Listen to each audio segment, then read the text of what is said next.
l'idée de ce cours sur la modélisation des macromolécules, et l'idée en particulier du cours que moi je vais vous faire, donc le cours que je vais vous faire, moi, c'est sur les méthodes d'analyse de la densité et sur les méthodes de charge. Alors pourquoi les charges? Ben, vous allez voir par ailleurs, donc pas avec moi, mais vous allez voir par ailleurs que quand on fait de la mécanique moléculaire, à un moment donné, les charges vont intervenir.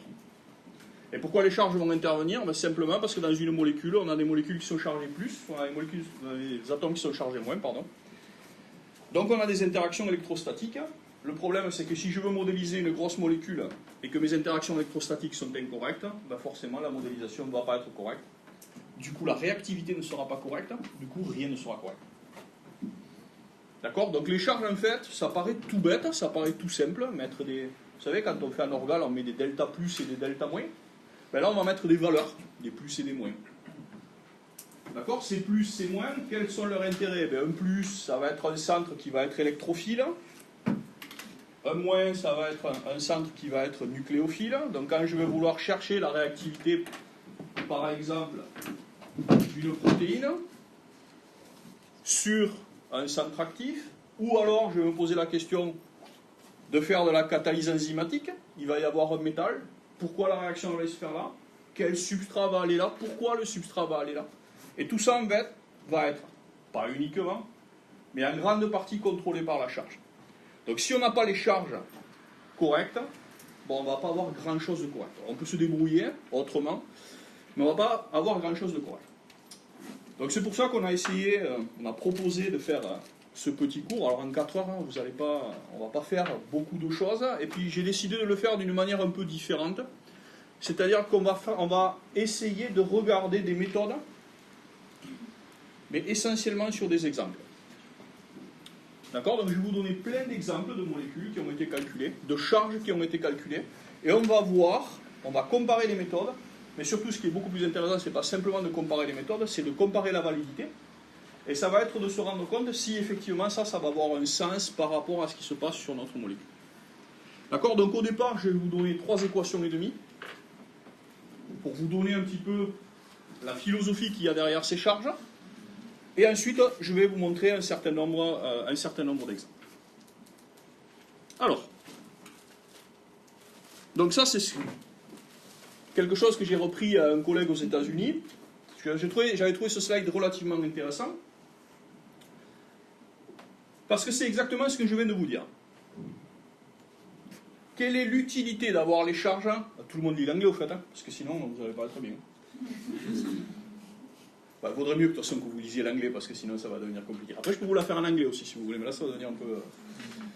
Donc du coup, pourquoi c'est utile de mettre des charges sur les molécules qui sont intéressantes? Ben, comme je vous l'ai dit, ce qui va vraiment être le plus important pour nous, enfin pour moi parce que c'est ce qui m'intéresse, c'est la réactivité, ça va être de prédire les sites actifs que vous allez avoir dans votre molécule. D'accord? Par exemple, je reviens à une enzyme. Une enzyme, c'est une molécule de très grande taille, on est bien sur une macromolécule, mais qui va être formée de pas mal de choses, et en particulier, il va y avoir un site, ou plusieurs sites, parfois on le connaît, parfois on ne le connaît pas, qui va être le site réactif. Donc c'est là que la transformation chimique va se réaliser.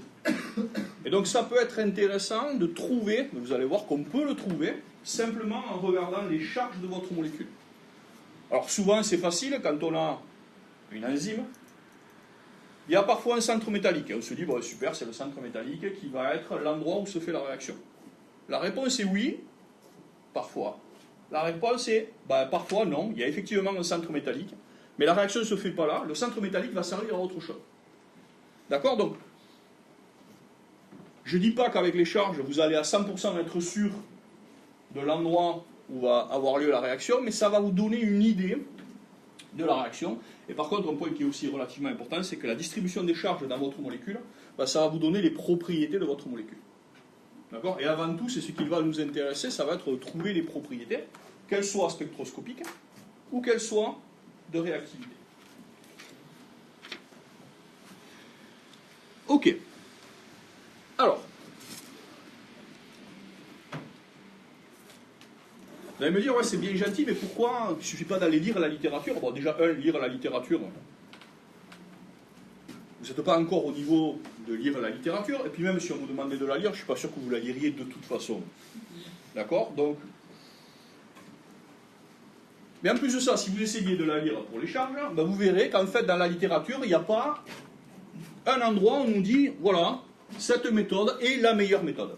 Donc utilisez celle-là, vous serez sûr de ne pas vous tromper. Si vous cherchez, vous ne le ferez pas, mais croyez-moi, si vous venez à chercher et que vous regardez quelle est la meilleure méthode, vous ne trouverez rien vous disant quelle est la meilleure méthode. Pourquoi? Ben parce qu'il va y avoir une méthode qui va bien fonctionner dans un cas, mais qui ne fonctionnera pas dans l'autre. Il y a il y a les méthodes qui ne marchent jamais. Ça, au moins comme ça, celles-là, on sait en fait celles qui ne sont pas bonnes, mais on ne sait pas celles qui sont bonnes. D'accord? Donc en fait, il n'y a pas véritablement de réponse à cette question.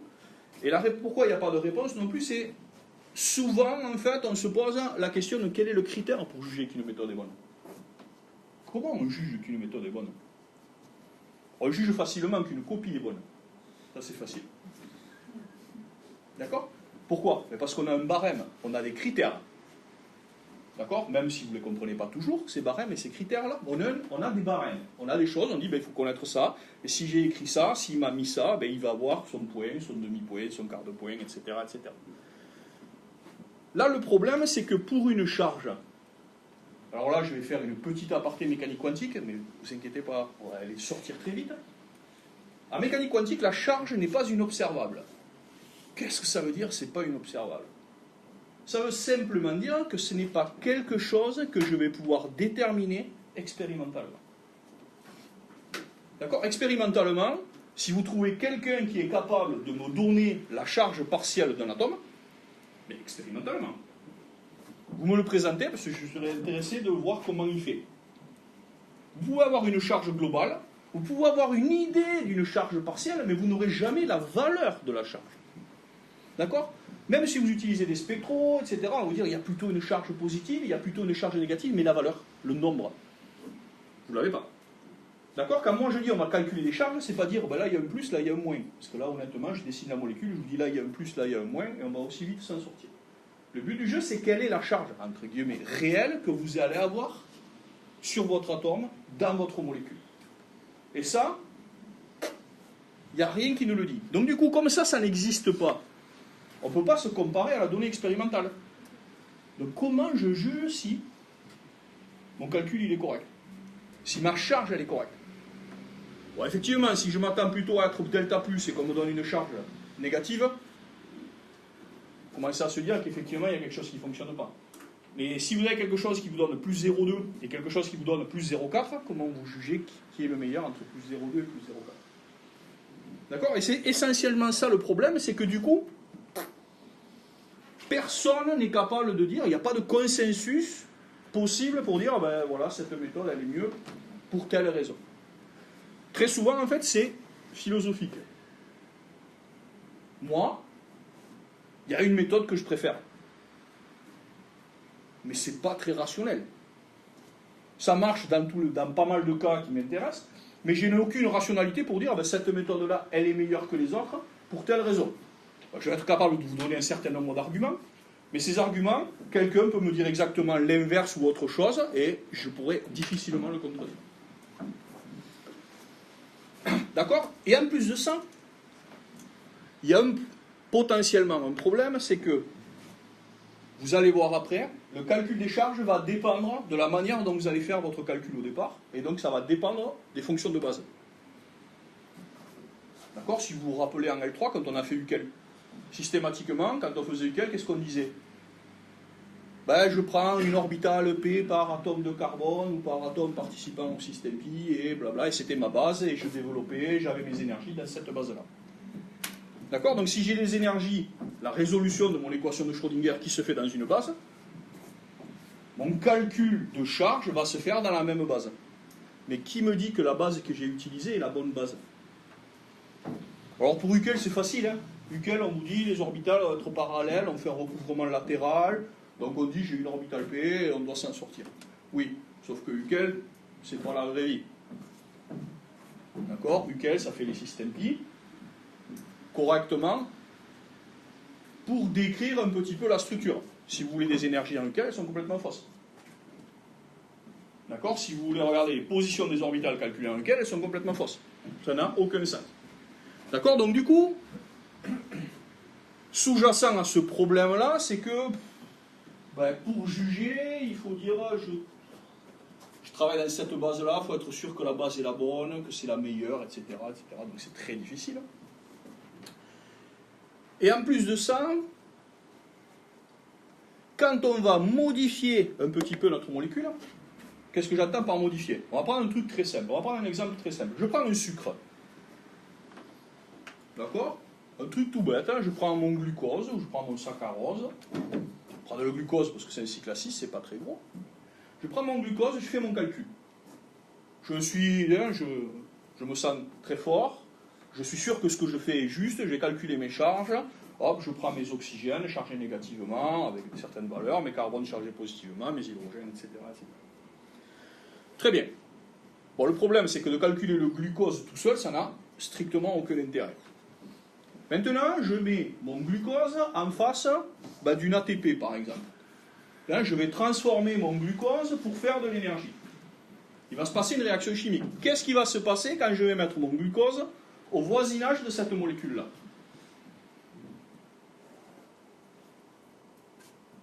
Je vous pose la question.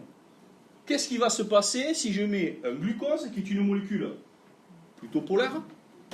D'accord? J'ai des carbones, j'ai des oxygènes. Si je les mets en face de quelque chose qui doit le transformer et qui doit dégrader mon sucre, il risque de se déformer, il risque d'interagir avec la molécule, on risque de casser des liaisons.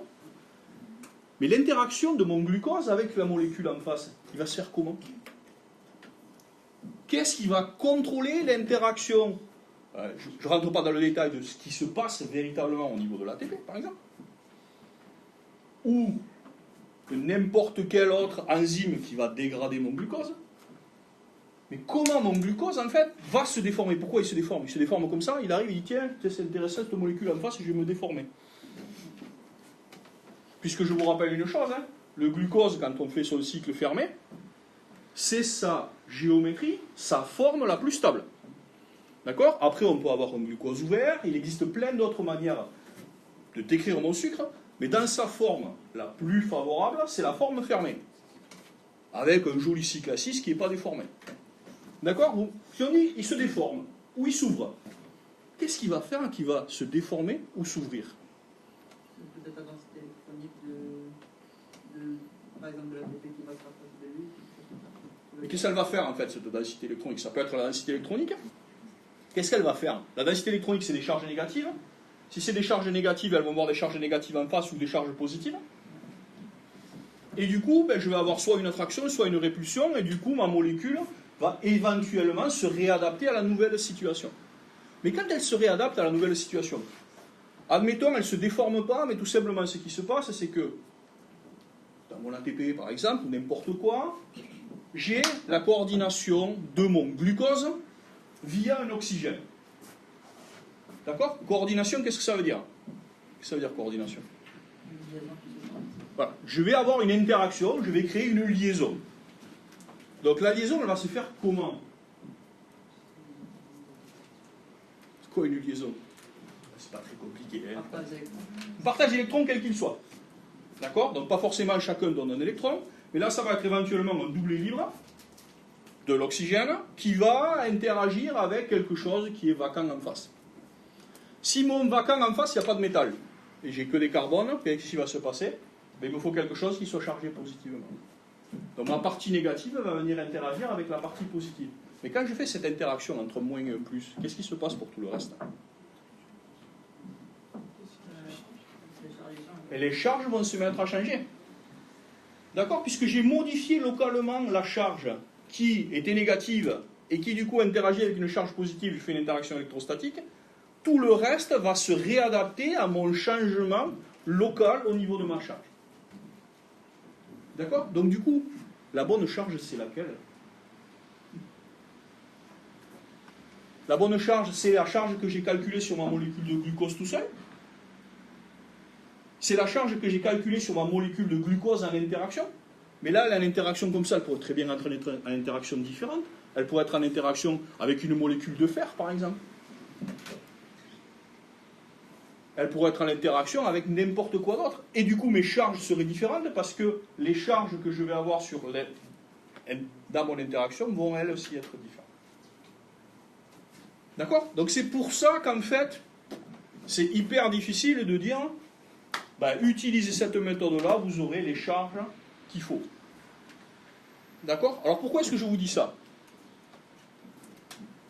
Parce que quand on veut s'intéresser aux macromolécules, on va faire très souvent de la mécanique moléculaire ou de la dynamique moléculaire. La mécanique moléculaire, qu'est-ce qu'elle vous dit? La mécanique moléculaire, c'est très simple, elle dit les électrons qui servent à rien. Elle vous dit ce qui va être important, ça va être les variations du liaison. Donc on va mettre un ressort, on fait de la mécanique classique, et on va orienter nos atomes les uns par rapport aux autres. Comme ce n'est pas complètement suffisant, qu'est-ce qu'on dit? Finalement, il y a quand même des charges, donc on va mettre des charges. Ça va nous permettre de dire, là j'ai des charges moins, là j'ai des charges plus, donc je peux avoir des interactions électrostatiques entre mes molécules. Et du coup, si je fais de la mécanique moléculaire et que je prends un sucre avec une molécule ATP par exemple, je peux avoir mon interaction électrostatique entre eux. Sauf que ces valeurs-là sont calculées une fois. On vous met des charges et on vous dit, voilà, la charge sur cet oxygène c'est moins 0,3.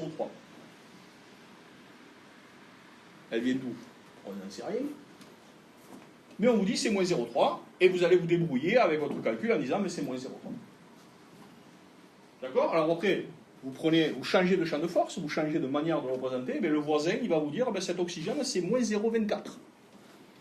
Parce que lui il ne l'a pas calculé de la même manière, vous allez faire le même calcul, vous allez avoir à peu près le même résultat de coordination, sauf que l'énergie va complètement être différente puisque la charge que vous avez n'est pas la même.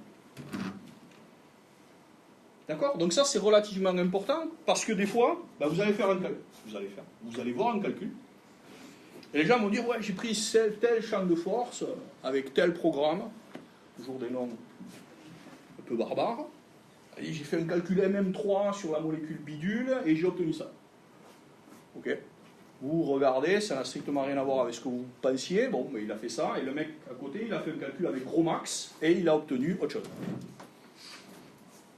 Et vous dites qui a raison. Là où il y a le boss, quand vous êtes en train de travailler, il vous dit, voilà, c'est qui a raison. Et là vous allez regarder, vous allez... Pour ça c'est de la théorie. Donc personne n'a raison. Ouais, il y a quand même, à un moment donné, le boss il est gentil, il va vous dire, ouais, c'est ça, ouais. Et après il va vous dire, ouais, bon, je vous paye à quelque chose quand même, donc il va falloir quand même que vous soyez capable de me répondre autre chose que c'est de la théorie, ça sert à rien. Surtout si vous posez la question, c'est que lui il pense que la théorie ça peut servir à quelque chose. D'accord? Donc la question qu'il va falloir se poser, c'est d'être capable d'avoir un regard critique. Alors bien évidemment, c'est pas en 4 heures que vous allez faire ça, mais ça va être à la fin de votre Master 2, ou à la fin de votre Master 2, on va espérer que vous soyez capable de dire, finalement, cette modélisation, c'est peut-être pas celle qui est la plus adaptée. Donc finalement, le résultat qu'on me donne, je ne dis pas qu'il est faux, mais je le prends avec des pincettes. Ou alors se dire, ouais non, effectivement, cette personne, cette équipe-là, ou cette modélisation-là, c'est certainement celle qu'on peut faire de mieux. Donc, je vais me baser sur elle et je vais essayer de regarder ce qu'on peut faire à partir de ça. Et comment moi, d'un point de vue expérimental, je vais pouvoir essayer de faire matcher les résultats entre les résultats expérimentaux et les résultats théoriques. D'accord? Les théoriciens, on essaie aussi de faire la même chose dans le sens inverse. Ça ne va pas que dans un sens. Mais l'idée, en fait, c'est essentiellement ça. Donc, par exemple, une perturbation dont moi, je vais beaucoup vous parler à la suite, puisque je ne vais pas vous montrer des résultats sur des grosses molécules, mais qu'est-ce que je vais faire? Je vais simplement faire varier l'orientation de ma molécule. Je vais juste faire varier des angles dièdres. D'accord? Donc par exemple, je vais partir de mon glucose, je ne sais pas le glucose, mon glucose qui est blanc, et je vais commencer à le faire tourner comme ça. Et on va regarder, en le faisant tourner, ce qui se passe au niveau de mes charges, et est-ce que ce que l'on obtient va avoir un sens par rapport à éventuellement ce qu'on aurait pu prédire simplement avec les mains, en comprenant un petit peu la chimie que vous avez à l'intérieur. Parce que de toute façon, il y a une chose qu'il faut vous dire. Que vous soyez théoricien ou pas théoricien, le plus important pour faire de la modélisation ou de la chimie des biomolécules, puisque la chimie des biomolécules, à part dire que la molécule est plus grosse, vous faites la même chose. C'est avant tout de connaître la chimie, quoi qu'il en soit. D'accord? Quelqu'un qui fait une bonne modélisation, c'est quelqu'un qui comprend ce qu'il y a dans la chimie. Quelqu'un qui fait de la bonne chimie, c'est quelqu'un qui va être capable aussi de comprendre ce qui se passe au niveau moléculaire et au niveau atomique dans sa molécule. Alors, il en existe plein des méthodes pour faire des calculs de charge. J'ai décidé d'en prendre 3 parce que c'est 3 qui sont relativement emblématiques et qui sont en général les 3 méthodes qui sont les plus utilisées pour déterminer les charges dans les champs de force que vous allez utiliser en mécanique et en dynamique moléculaire. Alors la première c'est l'analyse de population qui a été proposée il y a 2-3 ans par Mulliken, donc en 1955. Donc effectivement, méthode extrêmement ancienne. Donc vous allez voir un petit peu quelles vont être les limites de cette méthode-là. Alors c'est une méthode qui est très ancienne, mais c'est une méthode qui continue à être utilisée. Ce n'est pas forcément la meilleure des méthodes, même si on ne peut pas dire quelle est la meilleure des méthodes, mais ce n'est pas forcément celle qui est la plus précise, mais elle continue à être utilisée. N'importe quel programme que vous allez utiliser vous donnera automatiquement une analyse de population de Mulliken.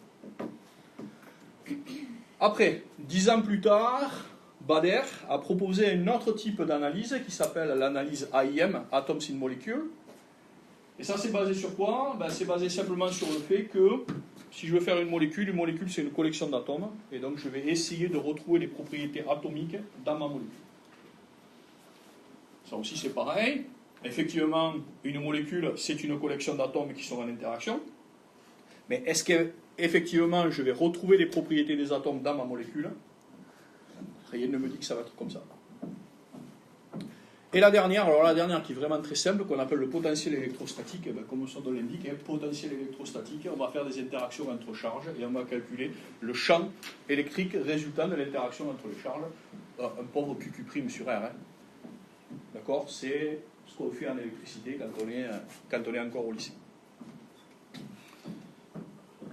Alors, je vous ai dit, il va y avoir quand même 3 équations. Donc on va commencer les 3 équations. Bon, je vais peut-être exagérer quand je dis 3, il y en a peut-être 5. Alors, simplement pour essayer de vous expliquer ce qu'on appelle l'analyse de population au sens de Mulliken. Donc on va prendre un cas, j'espère simple. On va prendre une molécule AB. D'accord? Et cette molécule AB, l'atome A est lié à l'atome B par une liaison. Ok? Donc dans cette liaison, je vais avoir 2 atomes qui ont des propriétés qui sont différentes. D'accord? Je vous renvoie par exemple quand on est en première année. En première année, qu'est-ce qu'on fait? Quand on a des liaisons comme ça, par exemple, on dit je vais calculer ce qu'on appelle le caractère ionique partiel de ma liaison. Est-ce que ma liaison elle est plutôt covalente? Est-ce que ma liaison elle est polarisée? Est-ce que la densité elle est au milieu? Pile entre les deux, plus d'un côté, plus de l'autre. Et ça, en général, on le relie à la nature électrophile, nucléophile, c'est-à-dire à l'électronégativité de chacun des atomes. D'accord? Ok.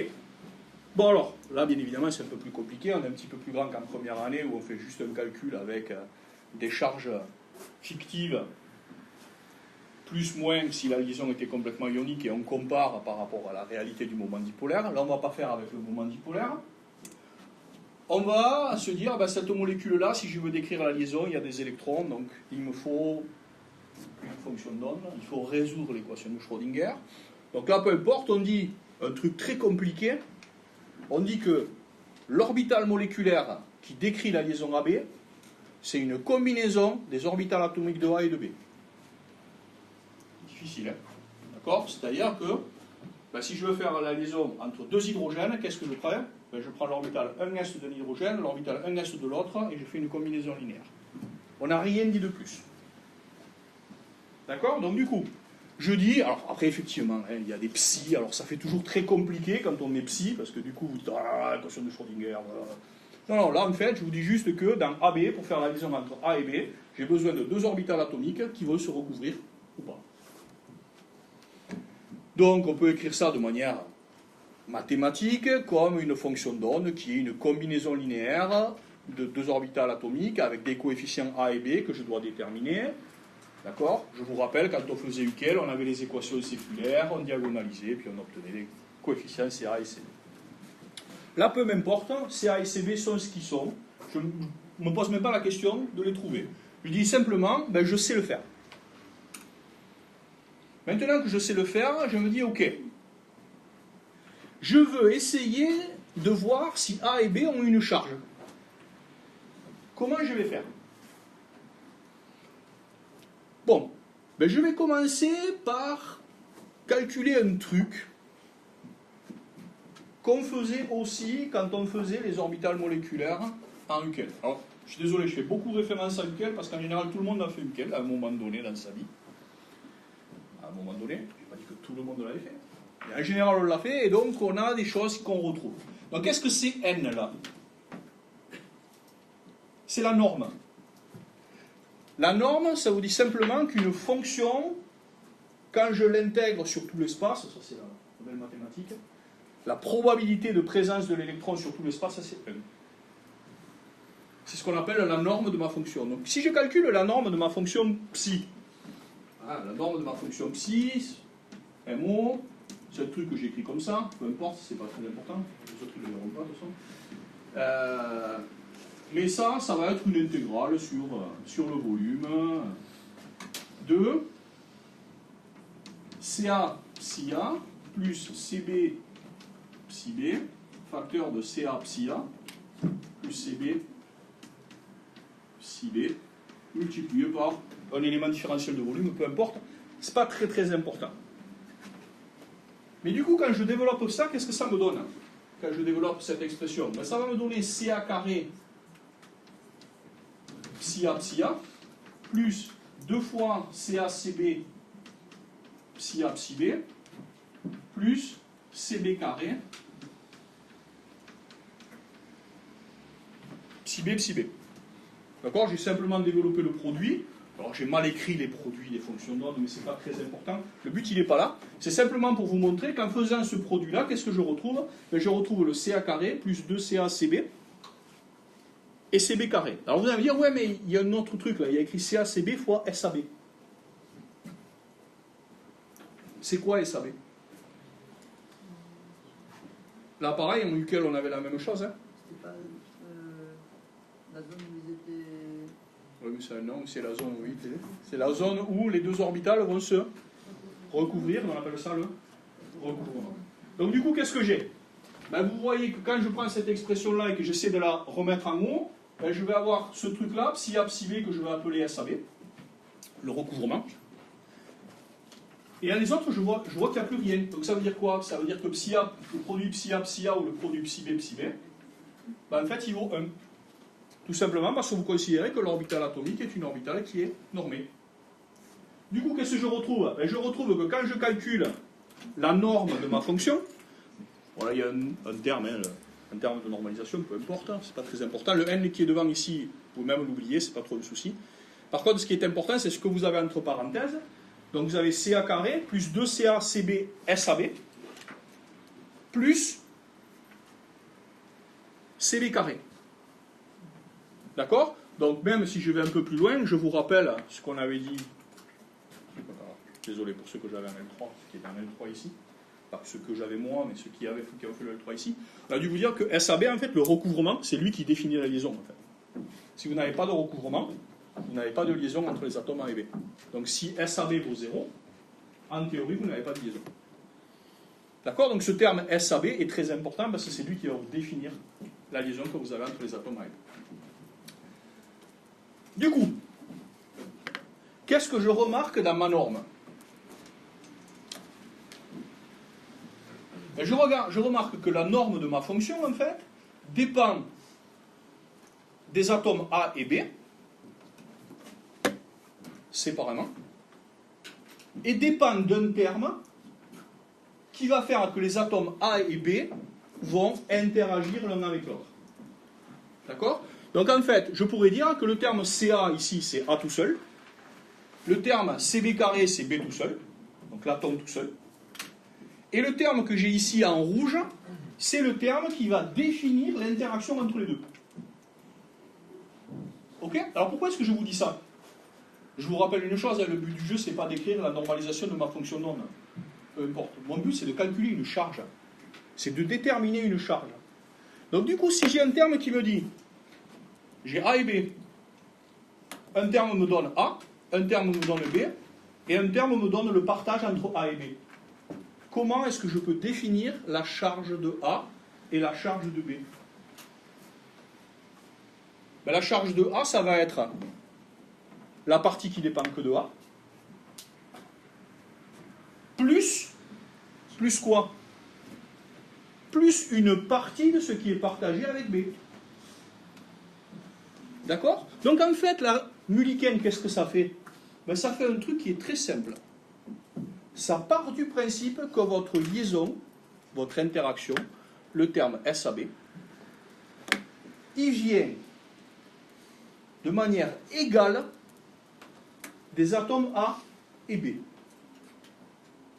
D'accord? Il considère que dans la liaison AB, A et B contribuent de la même manière. Ok?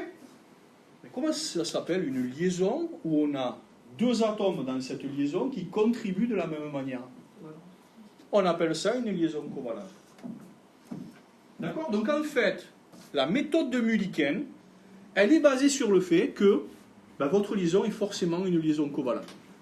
Donc si c'est une liaison covalente, ça signifie que chaque atome apporte un électron dans la liaison. D'accord? Et que du coup, en fait, ma liaison, en théorie, elle n'est pas polarisée. Bien en théorie. Quel est le prototype d'une liaison covalente? Les H2. Les deux H, forcément, ils contribuent de la même manière à la liaison d'un H2. Ok? Alors, là, vous avez bien compris, du coup, quelle est la problématique de cette méthode-là? Sans aller très loin, sans faire du haut vol en théorie. Quel est le problème? On ne considère pas les liaisons ionisées. Alors, on ne considère pas les parties ionisées, effectivement. Mais simplement, vous considérez que n'importe quelle liaison peut se décrire comme une liaison covalente. D'accord? Et même en M1, même en quatrième année à l'université, vous savez que toutes les liaisons ne sont pas des liaisons covalentes. Vous avez fait des liaisons, vous avez vu des liaisons métalliques, vous avez vu des liaisons autres que des liaisons covalentes. D'accord? Donc simplement dire, ok, j'ai une liaison, je vais dire que chacun contribue, je divise en deux. Ça peut marcher, ça va marcher. Mais il y a des fois où ça ne va pas fonctionner.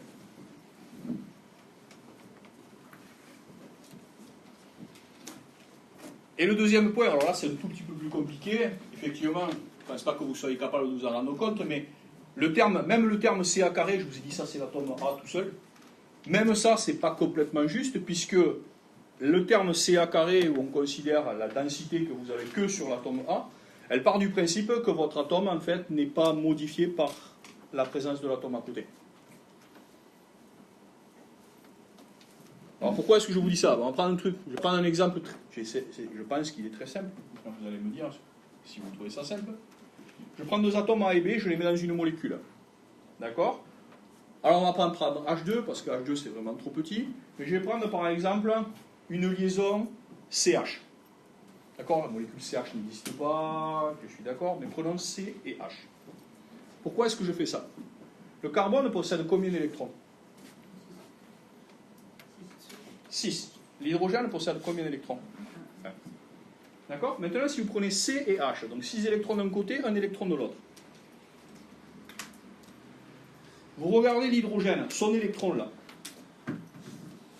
Il va en avoir 6 en face.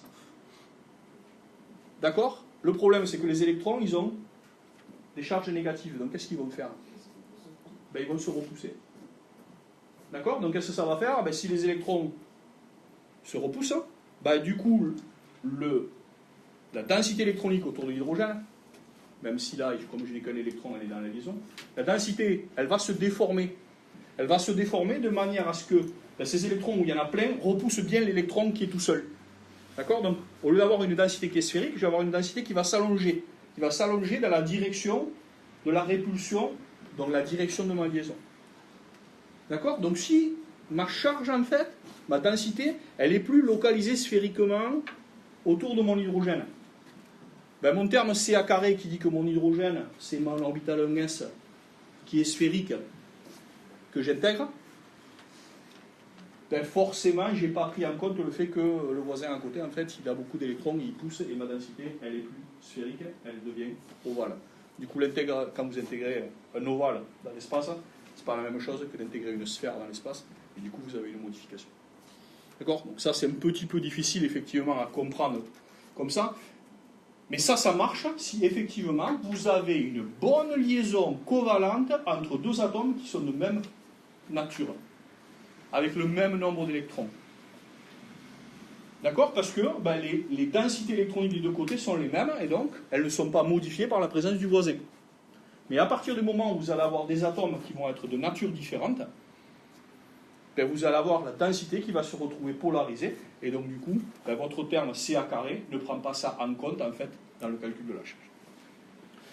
Donc vous voyez, vous ne vous en rendez pas compte, mais c'est une méthode qui est super facile, en fait. Pourquoi? Ben parce que de toute façon, pour avoir l'énergie de mon système, je suis obligé de résoudre l'équation de Schrödinger, donc j'ai ma fonction d'onde, donc dès que j'ai ma fonction d'onde, j'ai ma charge. Donc je n'ai même pas besoin de faire un calcul supplémentaire, je n'ai même pas besoin de faire un traitement supplémentaire, ma charge, elle sort automatiquement de mon calcul classique. D'accord? Donc c'est pour ça que cette méthode-là, n'importe quel programme continue à vous donner les résultats de type Mulliken.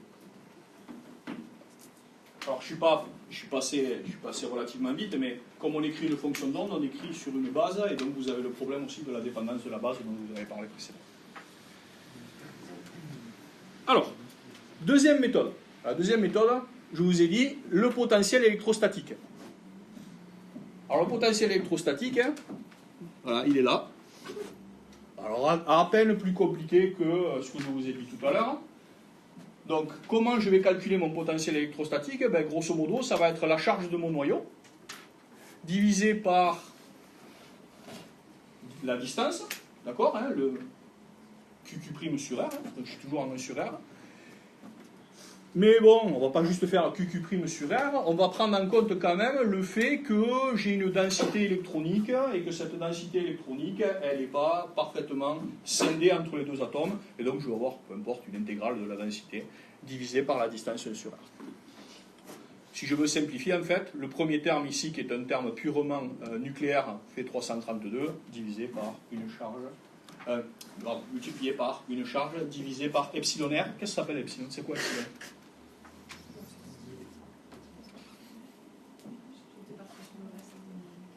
Alors c'est quoi epsilon?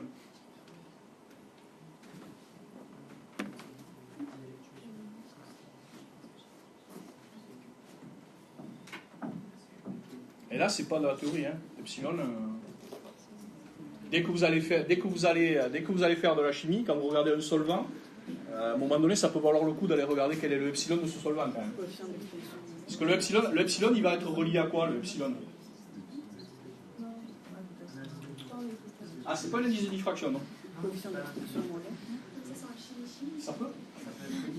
Alors, ça peut être relié, mais là, pour le solvant, c'est pas forcément ça qui va vous intéresser.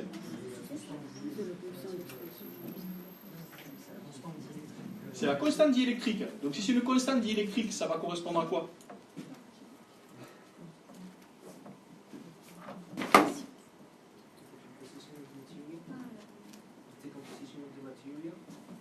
La décomposition du matériau.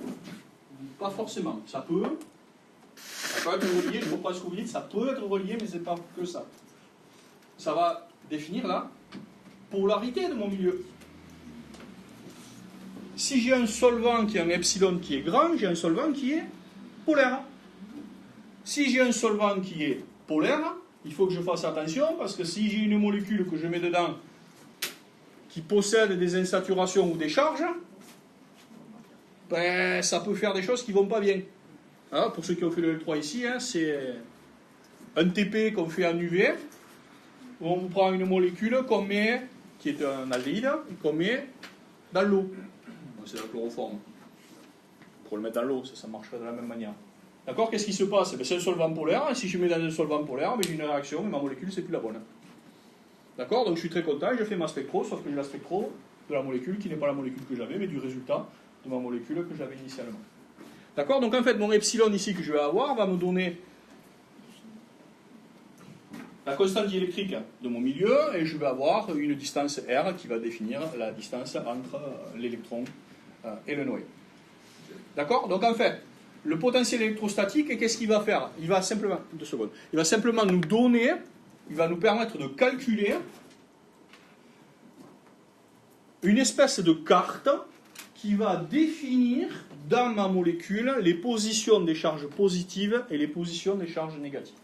Et quand je fais un post-traitement à partir de mon potentiel, ben je peux remonter aux charges que je vais avoir sur chacun de mes atomes. Oui. Comment on passe de la première formule à la deuxième formule? Pour passer de là à là, en fait, il vous suffit simplement d'intégrer.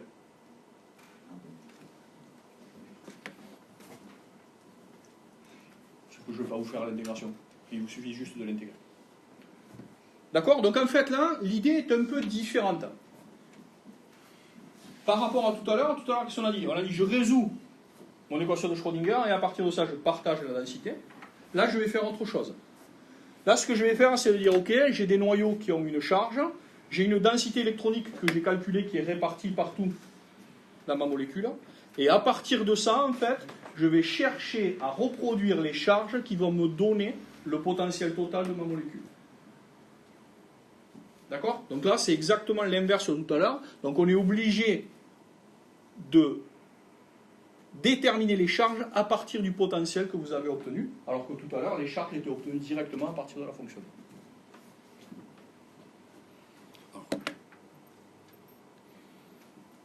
Alors, voyez par exemple un exemple. C'est très joli ça. Voici par exemple un exemple. Là, était pas mal ça. Alors, on va déterminer le potentiel électrostatique pour déterminer les propriétés moléculaires et spatiales. Donc par exemple, on va prendre un truc comme ça où il y a 3 noyaux. Bon, la molécule d'eau, quoi. Par exemple. Alors, le potentiel électrostatique, puisque lui me donne la réponse, il va dépendre effectivement des charges que vous avez dans votre molécule. Si je n'ai pas de charge dans la molécule, quoi, mon potentiel électrostatique va valoir quoi? Si je n'ai pas de charge dans ma molécule, combien vaut mon potentiel électrostatique? 0. Parce que là on est tous d'accord. Donc si je n'ai aucune charge, j'ai un potentiel qui est nul. D'accord? C'est possible d'avoir un potentiel qui est nul. Donnez-moi au moins une molécule qui a un potentiel électrostatique qui est nul. O2. Bah, O2, non, c'est pas forcément le meilleur exemple. H2, oui. H2 est une molécule qui a un potentiel électrostatique qui vaut 0. D'accord? O2, c'est un peu compliqué parce qu'il y a des formes ioniques qui peuvent exister. Mais dans H2, la forme H plus H-, d'accord? Le jour où vous réussirez, alors on peut polariser H2 de manière à avoir un H plus H-, mais ce n'est pas quand même la forme la plus simple qui va exister pour votre molécule de H2. D'accord? Donc en fait, mon potentiel électrostatique dépend des charges et dépend de la manière dont elles sont faites. Donc par exemple, si je prends la molécule d'eau, je peux définir un potentiel électrostatique que je vais générer à partir d'un point de l'espace. Donc qu'est-ce que je vais faire? Je vais me mettre comme un observateur à l'extérieur de ma molécule, à une position x, y et z, et je vais regarder le champ que je ressens et qui est généré par la molécule de H2O. D'accord? C'est comme ça que j'obtiens mon potentiel électrostatique. D'accord? Donc, suivant la position où je vais me mettre, je vais définir mon potentiel électrostatique. Et mon potentiel électrostatique, je mets une charge dans cette position x, y et z qui va être artificiellement une charge de plus 1. D'accord? Donc, qu'est-ce que je fais? Je prends un point de l'espace. Dans ce point de l'espace, je mets une charge. Artificiellement, je la pose égale à plus 1. Et je regarde comment la densité autour de ma molécule réagit à la présence de cette charge. Ok? Donc du coup, qu'est-ce que ça veut dire? Ça veut simplement dire que si j'ai une charge et que j'ai une molécule, quels sont les types d'interactions que je peux avoir entre une charge et la molécule? Je peux avoir l'interaction charge-charge. D'accord? C'est celle qui, moi, va m'intéresser. Mais est-ce que c'est la seule? Est-ce que c'est la seule interaction que je peux avoir quand je mets une charge avec une molécule qui est potentiellement possède des atomes qui ont des charges différentes. Oui. Donc les molécules, en fait, elles donnent que des charges. C'est tout. CO, par exemple, elle a que des charges. Molécule CO, ouais. Il n'y a pas un truc dans CO. Il n'y a pas autre chose que des charges. Il y a des charges, hein, je suis d'accord. Dans le CO, il y a des charges. Hein. Mais il n'y a que ça. Il n'y a pas un truc autre dont j'ai parlé tout à l'heure, par exemple, dont on se servait pour faire le caractère ionique partiel. Il n'y a pas un moment dipolaire. D'accord, il y a des molécules qui ont un truc qui s'appelle moment dipolaire. Un moment dipolaire, c'est quoi?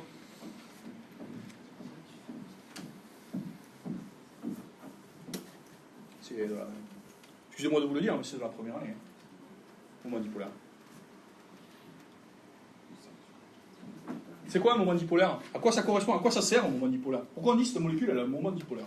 La charge entre les deux atomes est différente. Alors on va avoir une charge entre les deux atomes qui va être différente. Effectivement, il va y avoir un mouvement des charges. Après, alors là, c'est là où ça commence à devenir compliqué entre les chimistes et les physiciens, puisque chacun le met dans le sens opposé. D'accord? Mais bon, dans tous les cas, il y a un mouvement de charge. Alors, vous allez me dire, ouais, ok, mais si j'ai une diatomique, le moment dipolaire, c'est la même chose que les charges. Vous avez raison, mais là, j'ai une triatomique, j'ai 3 atomes. C'est aussi lié à la géométrie dans l'espace. Alors, ça va être aussi lié à la géométrie dans l'espace, vous avez raison. Donc ici, j'ai la molécule d'eau, qui est une molécule qui a une géométrie coudée, comme me donne le VSEPR. Comme j'ai une géométrie coudée, est-ce que la molécule d'eau possède un moment dipolaire? Oui. Il est comment, ce moment dipolaire? Il monte, ouais, ou il descend, soit si vous êtes chimiste ou physicien, mais à un moment donné, il va falloir se mettre d'accord. Dans tous les cas, j'ai un moment dipolaire. D'accord? Donc il est le long. Comment ça s'appelle là? Il monte là. Ça s'appelle comment ça? C'est qui là qui a là? Ah bien, un axe C2. Donc le long de l'axe C2, comme quoi hein, la symétrie en L3 ça servait à quelque chose. Hein. Au moins on s'en rappelle. Donc vous l'avez le long de l'axe C2, alors vers le haut ou vers le bas, comme vous voulez. Pourquoi il est le long de l'axe C2? Ben, c'est très simple. Hein. En fait, le moment dipolaire, vous avez un moment dipolaire par liaison. Et quand vous faites la somme vectorielle des moments dipolaires sur les liaisons, vous avez effectivement un moment dipolaire qui va sortir ou descendre sur votre oxygène. Donc comme ma molécule possède un moment dipolaire global à ma molécule, l'interaction que va faire ma charge extérieure avec ma molécule va se faire entre les charges, mais va aussi se faire entre la charge et le moment dipolaire. D'accord? Donc vous avez 2 types d'interactions ici, qui est l'interaction charge-charge. Donc c'est vraiment une interaction entre ma charge et la charge que vous avez sur chacun des atomes. Mais attention, comme ma molécule possède un moment dipolaire, je vais aussi avoir une interaction entre ma charge et la présence du moment dipolaire. Comme mon moment dipolaire, c'est un champ électrique, si vous voulez, simplifier, mon champ électrique va interagir avec la charge. Ouais, il y a des gens un peu connus là, qui ont fait des interactions en électricité entre les charges et les champs électriques. Bon, Maxwell fait des petits peu comme ça, quoi. Donc bon, ils existent toujours, hein, c'est pas parce qu'on est en mécanique quantique qu'ils n'existent plus, ces gens-là. Donc ils ont fait ces interactions-là, ils ont montré que ces interactions-là étaient des interactions qui étaient importantes. Donc ici, il faut faire très attention. Quand je vais écrire mon potentiel électrostatique va s'écrire comme la somme de plusieurs termes. Il va y avoir le terme de l'interaction entre les charges, mais il va y avoir aussi un terme à un ordre supérieur qui va me donner l'interaction entre la charge et le dipôle. D'accord? Moment dipolaire, si vous voulez. Oui. Au sein de la même molécule, alors on ne cherche pas à. Quand vous parlez de champ électrostatique, avec une seule molécule, il n'y a pas d'interaction ailleurs. Ah non, moi je veux juste les charges dans ma molécule d'H2O. Hein. Là, c'est tout ce que j'essaye de faire. Puis tout à l'heure, j'essaie de trouver les charges que je vais avoir dans la molécule d'H2O. Ok? Donc là, il faut que je fasse très attention, parce que dans mon potentiel électrostatique, je vais avoir la somme de tous ces termes-là. Donc je vais avoir des termes attractifs, qui vont être l'interaction entre ma charge, si elle est positive, puisque artificiellement je la prends positive, et les charges négatives potentielles que j'ai dans ma molécule. Donc ici, potentiellement, c'est sur l'oxygène. Donc je vais avoir attractif, charge oxygène, répulsif, charge hydrogène. Et ensuite, une interaction entre ma charge et mon moment dipolaire résultant de ma molécule. D'accord? Alors là, je vous parle de moment dipolaire, mais après, si j'avais des molécules plus compliquées, il y a d'autres types de moments qui peuvent apparaître. Il peut y avoir des moments quadrupolaires, des moments hexapolaires, octapolaires, etc., etc. C'est suivant le nombre de liaisons que vous allez avoir qui vont créer une résultante, qui va créer l'équivalent d'un moment dipolaire, qui va chaque fois pouvoir interagir avec ma charge. D'accord? Tout ça pour vous dire que le moment dipolaire sur une molécule comme l'eau, encore on peut le faire. Si vous voulez le faire sur une protéine, le nombre de termes que vous allez rajouter dans vos interactions vont devenir important. Bien évidemment, plus le degré va augmenter, c'est-à-dire si je passe de dipolaire à quadrupolaire, l'interaction va être plus faible. D'accord? Donc qu'est-ce qu'on va faire? On va partir d'un principe qui est très simple, c'est dans l'eau, j'ai toutes ces interactions-là, mais au premier ordre, la seule interaction qui est prépondérante, c'est l'interaction entre les charges.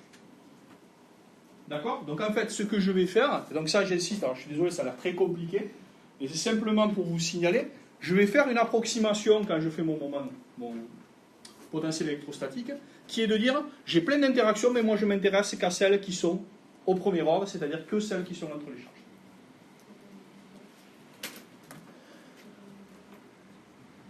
Ok. Mais maintenant, il y a quand même un point qui est problématique. Parce que vous n'avez même pas rendu compte, mais c'est pas grave. Il y a un point qui est problématique. Quel est ce problème? Ben, le problème, c'est que je positionne ma charge à un endroit donné de l'espace. Qu'est-ce qu'il faut que je fasse pour que mon potentiel électrostatique soit général?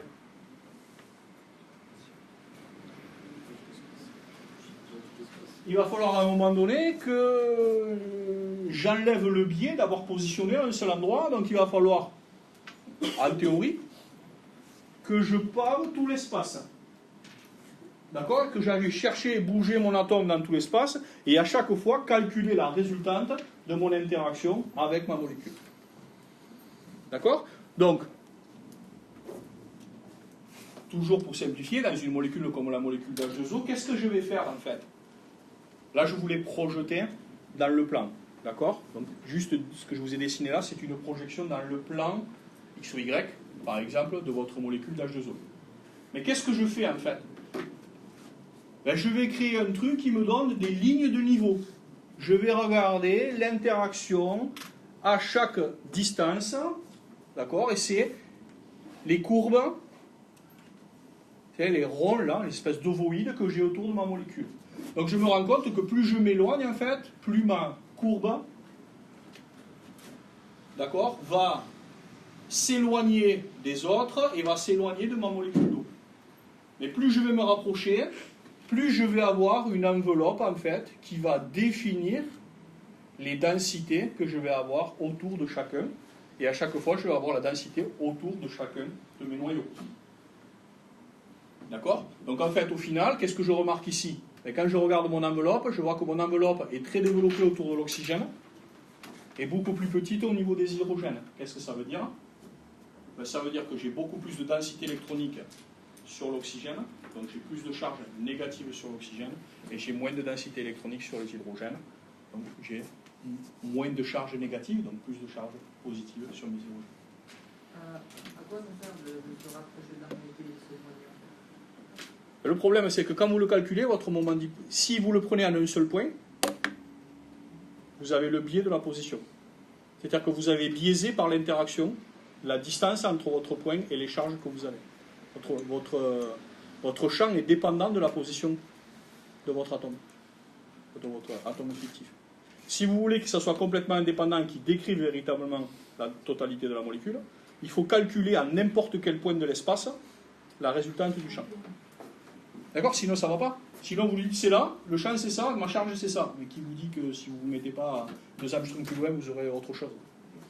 D'accord? Et c'est une fois que vous avez, sur la totalité de l'espace, que vous avez vos courbes de niveau, vous intégrez et vous avez vos charges qui apparaissent. Bon, bien évidemment, hein, ça paraît fastidieux, oui, mais vous le faites une fois pour toutes, bien évidemment. Alors, troisième méthode dont je vous ai parlé, la méthode AIM.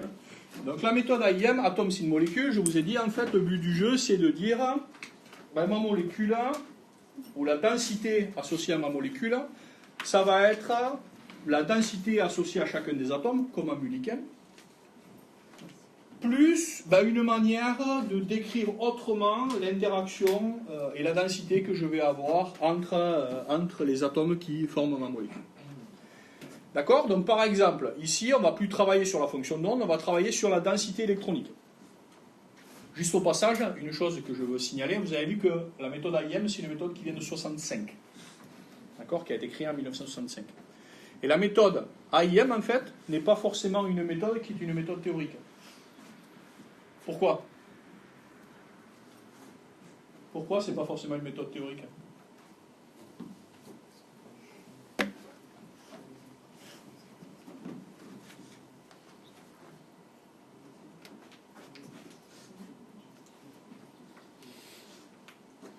Si je vous pose la question, c'est que vous devez être capable de répondre. Hein. Pourquoi c'est pas forcément théorique? Et même pourquoi au départ c'était pas du tout théorique? C'est basé sur des expériences. C'est basé sur des expériences. Il y a des chances qu'à un moment donné ça a un rapport avec l'expérience, oui. Oui. Mais quelle expérience? Quoi? Où?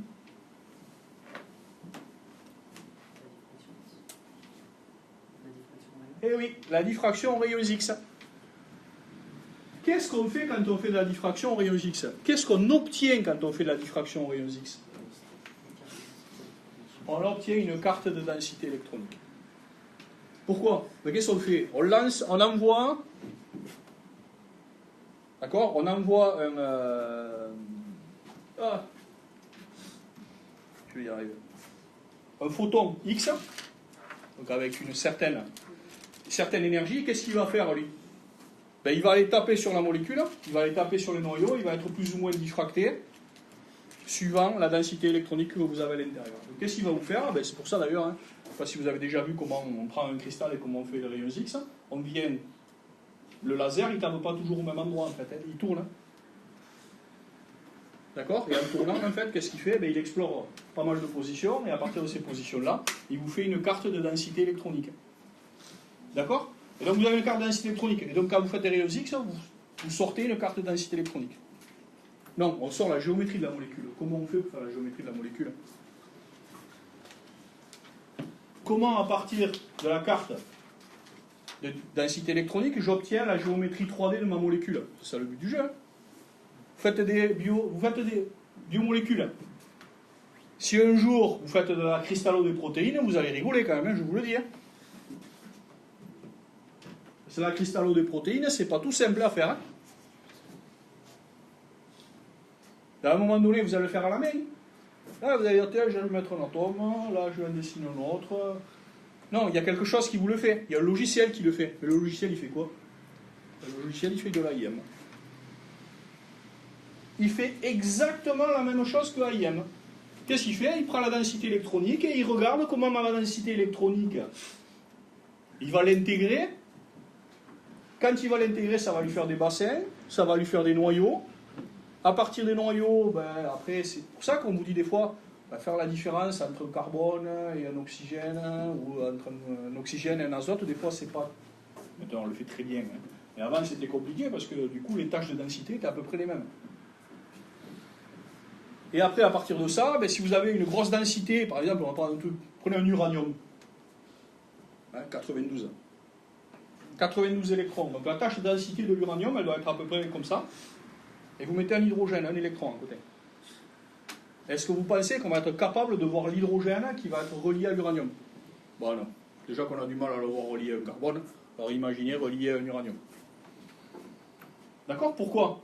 Parce que mon logiciel, il va regarder la densité, et puis après, il va regarder comment la densité se déforme pour voir s'il y a des liaisons. Et s'il n'est pas capable de voir le noyau à côté, pour lui, la densité, elle est déformée, et donc il y a une liaison, sauf qu'il ne sait pas la liaison avec quoi. D'accord? Donc en fait, la méthode AIM, c'est une méthode qui est complètement expérimentale et qui derrière a été utilisée par les théoriciens pour essayer de faire exactement la même chose. Ou quelque chose qui est relié. Sauf que nous, dans notre cas, on va calculer nous-mêmes notre densité électronique, alors qu'expérimentalement, vous la mesurez par exemple avec les rayons X. D'accord? Donc par exemple, ici, vous avez une carte en 3D de densité électronique. D'accord? Ça c'est la même chose que la carte de densité expérimentale, sauf que la carte de densité expérimentale, on fait des courbes de niveau dans le plan, et là je vous l'ai dessiné en 3 dimensions. Donc qu'est-ce que vous remarquez dans cette carte en 3 dimensions? Il y a des choses qui sont assez frappantes quand même. Ben, on voit des pics, hein, on va dire. Hein. Par rapport à la diagonale. Ouais, voilà, oui, effectivement. Oui, non, c'est vrai, c'est symétrique, plus ou moins. On ne voit pas derrière, on ne sait pas si c'est symétrique derrière, mais peut-être que c'est symétrique, certainement. Par contre, ce qui est vraiment criard, c'est que vous voyez, d'accord, des pics et des vallées. D'accord? Ça ressemble à une étape du Tour de France.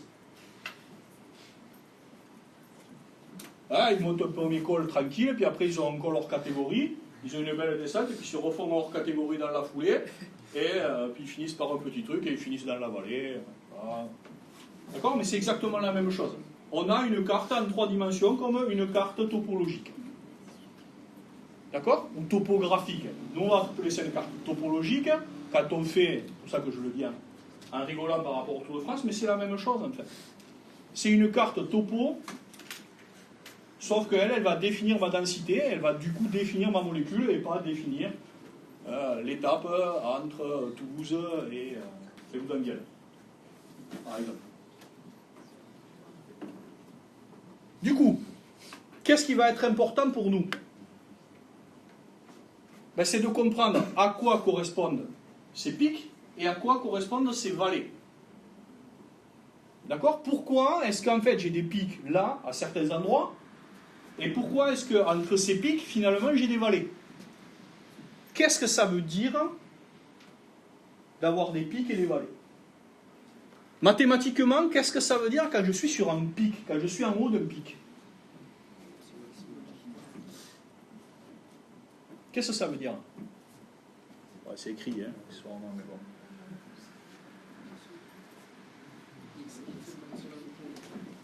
C'est des maths, ça, hein? Des maths simples. Hein. Quand je suis en haut d'un col, d'accord, on va considérer un col normal, hein? C'est-à-dire qu'un col qui va bien entre deux vallées. D'accord, pas un col qui peut aller entre 4 vallées. On va considérer un col qui est juste entre deux vallées. Quand je suis en haut du col, qu'est-ce que je peux faire? Boire un coup, je suis fatigué, et sinon je ne peux que redescendre d'un côté ou de l'autre. D'accord? Donc mathématiquement, quand je suis en haut, à quoi ça correspond? Alors, il va y avoir un maximum, oui, de quelque chose, certainement, vous avez raison. Mais ça, il n'y a pas que un maximum.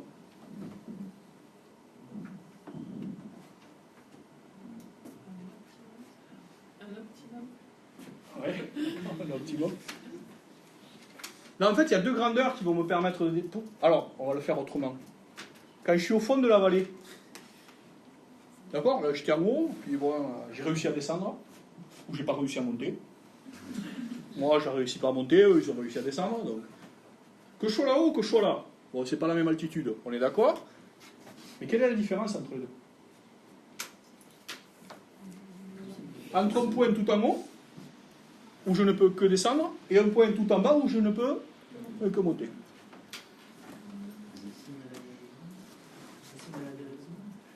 Ça va être le signe de la dérivée seconde, effectivement, parce que dans un cas, je peux que descendre, et dans l'autre cas, je peux que monter. Mais par contre, ces deux points-là, on m'a dit c'est un maximum, c'est un minimum. Ouais. C'est un maximum, c'est un minimum. Oui. Mais c'est un maximum ou un minimum par rapport à... Qu'est-ce qui me dit que c'est un maximum? Qu'est-ce qui me dit que c'est un minimum? C'est la dérivée seconde. La dérivée seconde uniquement vous dit vous êtes sur un maximum ou vous êtes sur un minimum. Quand la dérivée seconde, elle vous donne le signe. Quand je suis en haut, sur un maximum, ma dérivée seconde, elle n'est pas nulle, justement. Elle est négative. Quand je suis au fond du puits, pardon, au fond de la vallée, en train de me dire comment je vais faire pour m'en sortir. Je suis avec une dérivée seconde qui est positive, puisqu'elle pointe malheureusement vers le haut. Mais par contre, ces deux points qui sont un maximum, un minimum, un optimum, la dérivée première, elle est comment pour ces deux points? Elle est nulle. D'accord? Donc qu'est-ce que c'est? Si vous avez la dérivée première de votre grandeur, ici c'est la densité qui est nulle, mais sa dérivée seconde qui est positive ou négative, ça vous dit des extrémums, etc., etc. Mais ça veut dire que vous avez trouvé des points stationnaires. Et qu'est-ce que ça veut dire un point stationnaire? À quoi correspond un point stationnaire pour la densité d'une molécule? À quoi ça correspond un point stationnaire pour la densité? Enfin, pour l'énergie, ça sera autre chose, mais... Oh, c'est même pas un équilibre, oui. Même pas un équilibre. Là, j'ai de la densité électronique, on me dit, attention, ici... Oui, c'est quelque chose qui est stable. Mais qu'est-ce qui est stable dans une molécule? Oh, ne cherchez pas compliqué. Cherchez pas compliqué. Qu'est-ce qui est stable et de quoi a-t-on besoin dans une molécule? Et non, pas les liaisons. Et les atomes. D'accord? Donc, quels sont les points stationnaires que vous allez avoir dans une molécule? En premier lieu, les atomes. Et en deuxième lieu? Non. Là, c'est tout des électrons. Hein. D'accord? Donc, en premier lieu, j'ai mes atomes, et en deuxième lieu, vous l'avez dit tout à l'heure, les liaisons. D'accord? Donc, dans ma molécule, j'ai deux choses qui vont correspondre à des points stationnaires de la densité. Ça va être les atomes et les liaisons. Maintenant, il faut que je sois capable de faire la différence entre un atome et une liaison. Comment je fais la différence entre un atome et une liaison? En général, vous avez raison, il y a plus d'électrons dans l'atome. Du coup, les pics qui correspondent à un maximum de la densité électronique vont définir les atomes, c'est-à-dire qu'ils vont définir les noyaux, donc les positions de vos noyaux. Et suivant la position de mes noyaux, qu'est-ce que je vais avoir? Là, je suis en haut, mais je vais pouvoir descendre. D'accord? Donc moi, j'ai pris des cas simples, hein, où j'avais que deux directions. Mais je peux avoir des cas plus compliqués où je vais avoir plus que deux directions. Hein, quand je suis en haut, je suis à la croisée des chemins et je peux descendre de plusieurs côtés dans la vallée et je ne vais pas tomber dans la même vallée. Et donc du coup, quand je vais redescendre, je vais aller vers un autre noyau. Donc si je vais d'un noyau et que je connecte à la vallée qui va à l'autre noyau, qu'est-ce que je crée entre les deux? Une liaison.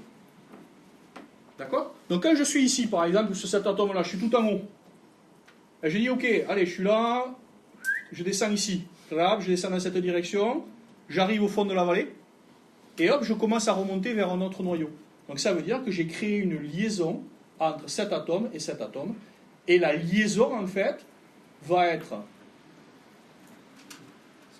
définie au fond de la vallée.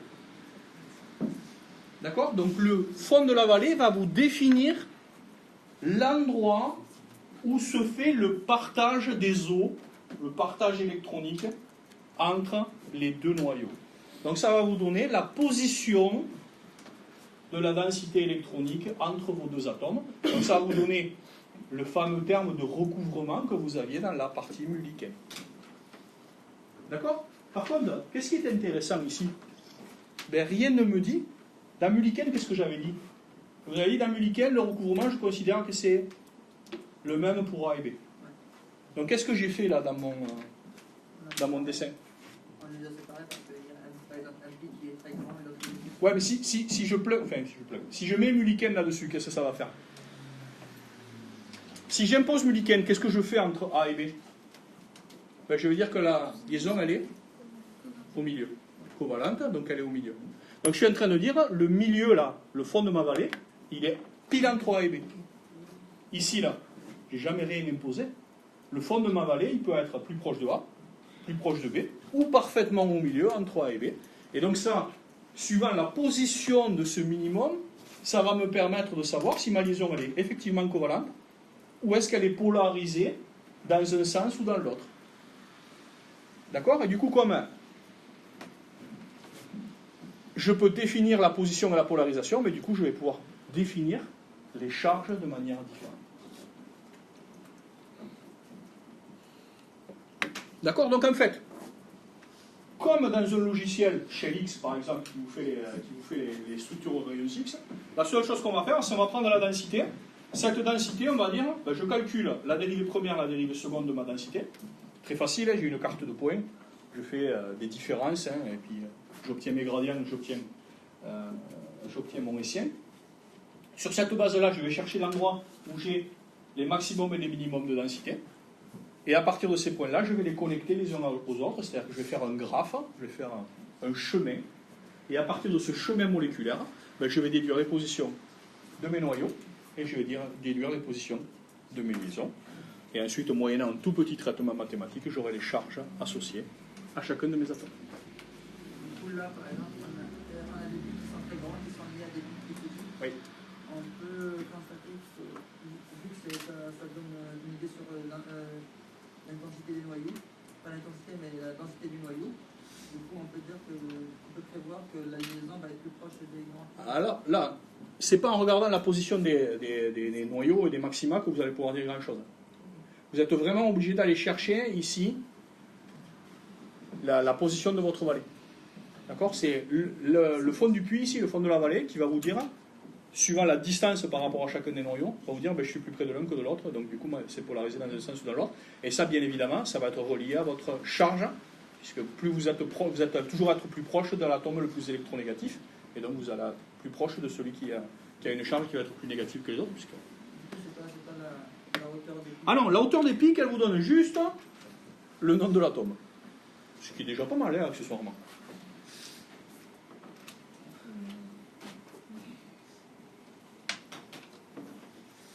Donc, par exemple, ici, je vous dessine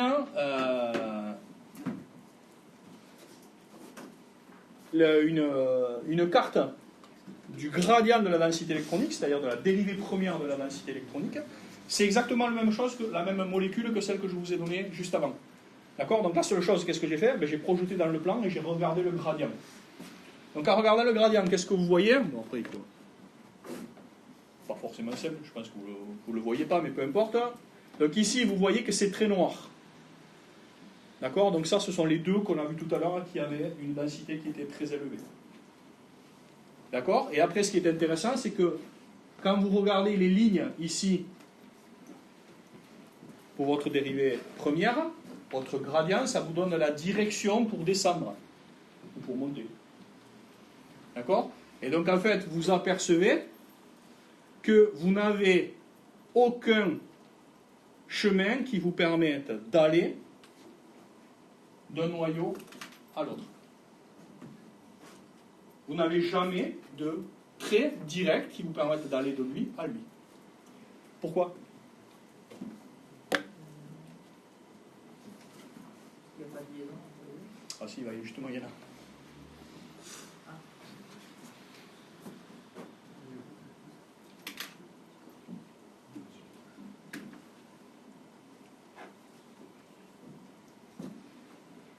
Alors pourquoi j'ai rien en fait? Il s'écarte, oui, effectivement. Vous avez fait comme ça, il s'écarte, oui. Vous avez toujours vos lignes de champ qui vont s'écarter. Et si vous regardez même, vous apercevez que les lignes de champ, elles viennent se... À quel endroit, en fait, elles viennent se retrouver? Ben, soit au milieu de la liaison entre les deux gros, là, perpendiculairement, ou alors, ici, là, le long de la liaison entre les deux atomes qui ont le plus de densité électronique. Pourquoi?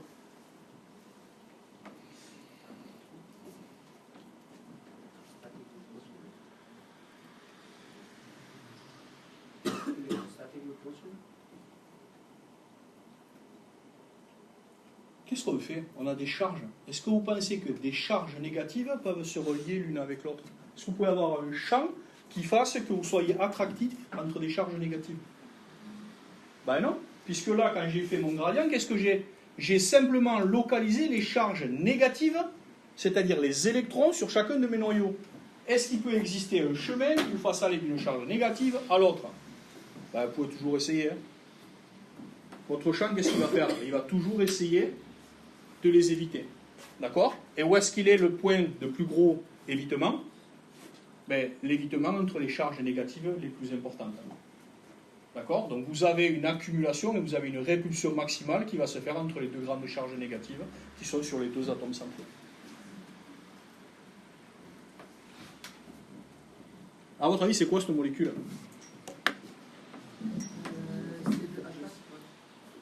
C'est C2H4, oui. Pourquoi?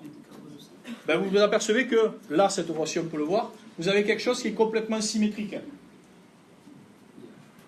D'accord? Ici, vous avez deux atomes qui sont les mêmes, c'est symétrique, c'est plan, puisqu'on l'a vu tout à l'heure. Et vous apercevez que ces quatre atomes ici, la taille est la même. Donc ils ont le même nombre d'électrons. Donc ces quatre atomes sont équivalents, ces deux atomes sont équivalents. La molécule la plus simple à laquelle ça pourrait correspondre, c'est bien la molécule de C2H4.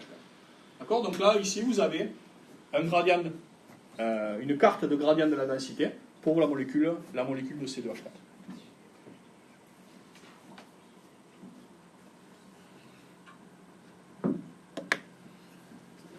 Donc maintenant, j'ai complété, j'ai fait le chemin moléculaire dans cette molécule.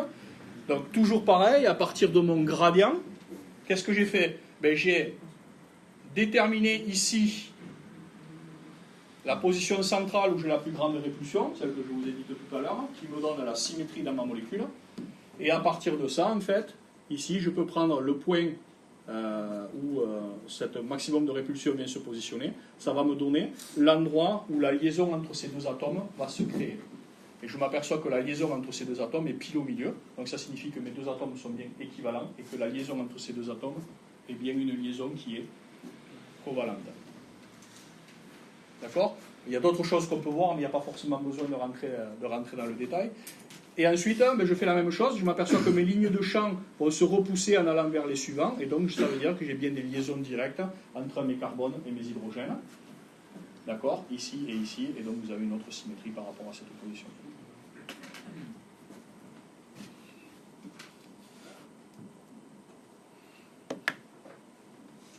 Ok, donc voilà. Pas aller beaucoup plus loin que ça sur les méthodes, peu importe. Maintenant, on va vraiment rentrer dans le détail. On va faire des exemples et je vais vous montrer ce qu'on peut obtenir à partir de ces approches-là. Donc, je vais utiliser ces trois méthodes-là et on va prendre un panel. Alors, c'est pas des grosses molécules, hein, mais c'est quand même des molécules qui ont un intérêt biologique. On va prendre l'urée, un propionitrile, du fluoroéthane, de la glycine, de la sérine, choses comme ça. Et en fait, on va essayer de reprendre un peu ce que je vous ai dit au début. Je ne vous en ai pas parlé, mais peu importe, on va changer de méthode de calcul, manière d'avoir la densité électronique. Et on va essayer de se donner un critère pour évaluer la qualité du résultat que vous avez obtenu par rapport à ce qu'on pourrait obtenir dans la vraie vie. La première chose, je vous ai dit, on a une dépendance aux fonctions de base. Donc là, peu importe, il y a des acronymes bizarres, laissez tomber ce que ça veut dire, c'est pas forcément très important. On va changer la taille, donc on va mettre plus ou moins de fonctions dans la base, et on va regarder comment le résultat dépend de la base que vous avez utilisée. D'accord? C'est pas important ce qu'il y a dedans, c'est un peu compliqué pour vous, on laisse tomber. Et ensuite, on va regarder comment les charges vont évoluer en fonction de la perturbation. La perturbation la plus simple que je vais faire, c'est changer des dièdres. Donc, par exemple, si j'ai une molécule qui est plane, mais si je la passe de plane à 90 degrés, qu'est-ce qui se passe? Les charges vont être modifiées parce que peut-être j'ai moins de délocalisation. Et donc, du coup, je vais essayer de voir comment chacune des méthodes va répondre par rapport à cette perturbation. Avec comme but ultime d'essayer de trouver quelque chose qui peut avoir un sens pour dire peut-être qu'il vaut mieux utiliser celle-là par rapport à l'autre. Mais toujours pareil, en essayant de donner des choses qui sont à peu près sensées. Alors, première molécule, la molécule d'urée. D'accord? D'accord? Molécule très simple. Donc la molécule d'urée, qu'est-ce que c'est? Ben, c'est deux groupes amines sur un CO. D'accord? Donc là, bon, si j'ai fait un tout petit peu de chimie dans ma vie, on vaut mieux.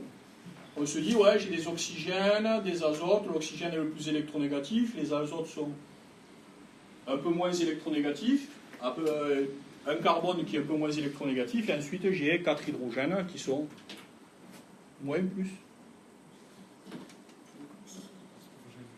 L'hydrogène. L'électronégativité de l'hydrogène, c'est la même que celle du carbone. D'accord? Donc, qui est là? D'accord? Donc, oxygène, ok, azote, ok, carbone et hydrogène, c'est même histoire, c'est pour ça que la molécule de CH4 est une molécule, vous avez liaison covalente, etc., etc. Bon. Peu importe, donc ici je vous ai simplement mis sous forme graphique, pour être un peu visuel, les charges que l'on peut obtenir avec les trois types de méthodes. D'accord? Donc ici en haut à gauche la méthode de Mulliken. La méthode de Mulliken, je vous rappelle, celle qui dit que tout le monde est pareil. Donc je donne la moitié à tout le monde. La méthode du champ électrostatique, où j'ai fait la réponse à une charge extérieure et j'ai fait ça sur tout l'espace. Et la méthode AIM dont on vient de parler, où je vais chercher les bassins et intégrer, etc. Ok? Donc on va commencer dans un premier temps par essayer de prendre chacune des méthodes, et puis après on va essayer, dans la mesure du possible, de les comparer les unes avec les autres. Alors, ici, les 4 couleurs correspondent, même méthode de calcul, mais par contre j'ai changé la base. Donc plus je descends, en fait, plus il y a de chiffres, plus ma base est précise. Donc je vous rappelle juste une chose, je vous rappelle ou je vous dis, en mécanique quantique, plus la base est grande, plus le résultat est correct. D'accord? Puisque normalement on doit faire ça sur une base infinie, on n'est pas capable de le faire, donc du coup plus la base, plus il y a de chiffres, mieux c'est. Normalement. Alors, première des choses, si je me regarde pas trop dans le détail, qu'est-ce que je vois? Par exemple, avec la méthode de Mulliken, ce sera la même chose pour les autres. Qu'est-ce que je remarque? Ben, je remarque déjà une première chose, c'est que, globalement, la variation des charges, ou les charges, sont grosso modo les mêmes, quelle que soit la base que je vais utiliser. D'accord? Donc on s'aperçoit que ici je suis négatif, puis après je passe dans le positif, je reviens dans le négatif, et ici je suis positif. D'accord? Donc, maintenant si je regarde les étiquettes, qu'est-ce que je remarque? Ben, les étiquettes ici de 5 à 8, ce sont les hydrogènes. Donc je vois que mes 4 hydrogènes sont chargés positivement.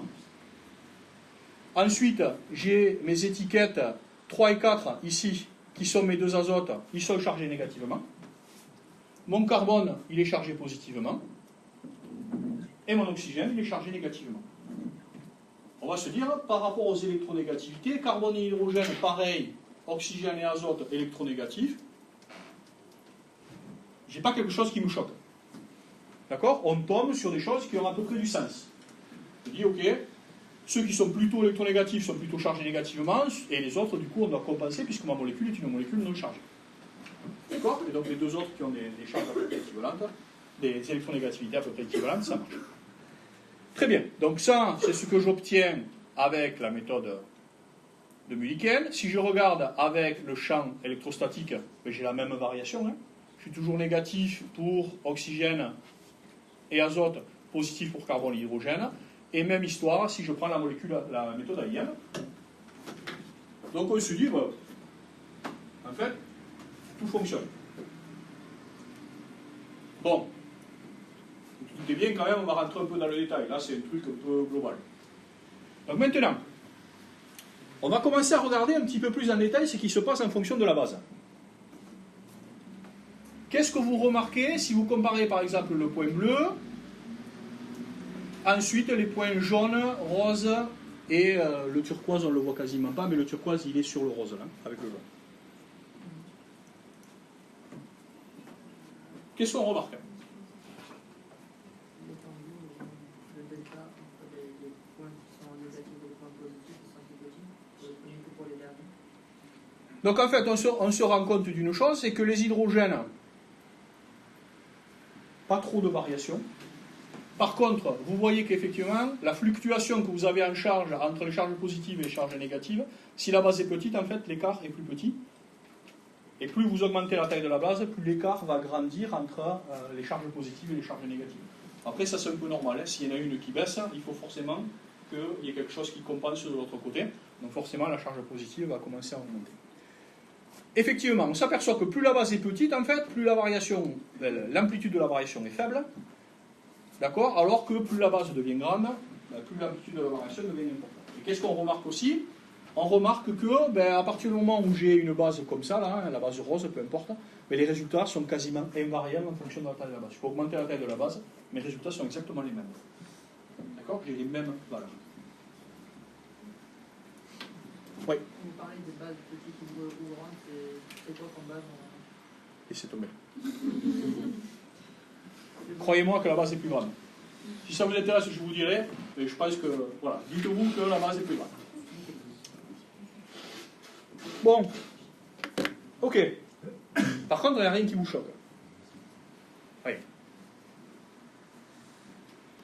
Voilà tout. Ok, là, je vous explique des trucs là, par rapport à tout à l'heure.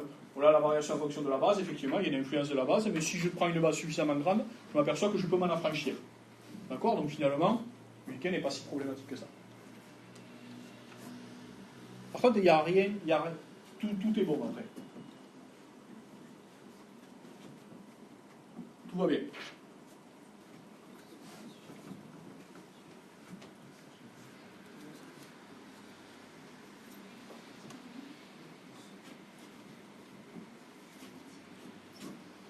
Ah, il faut quand même avoir, je vous l'ai dit, hein, faut connaître un peu la chimie. Hein. L'oxygène, il est moins négatif que les azotes. L'oxygène, il est moins négatif que les azotes. Hein. Et ça, ouais, c'est le nombre. Ouais. Donc, oxygène moins négatif que les azotes, c'est pas problématique. Ah, il y en a un, il doit se poser des questions quand même. Hein. Le petit type là qui a fait les électronégativités. Donc là, on est en train de dire que mes deux azotes, ils sont plus chargés négativement que mon oxygène.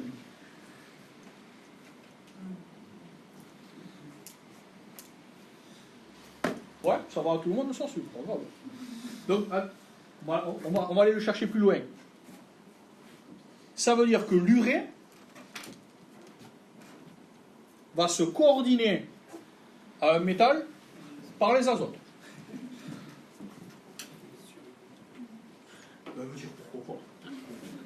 Ouais, vous n'êtes pas ça près, tout ça.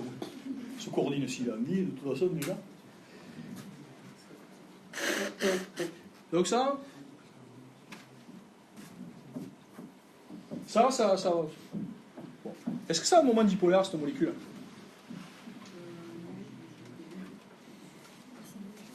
Oui, non? Peut-être. On ne sait pas.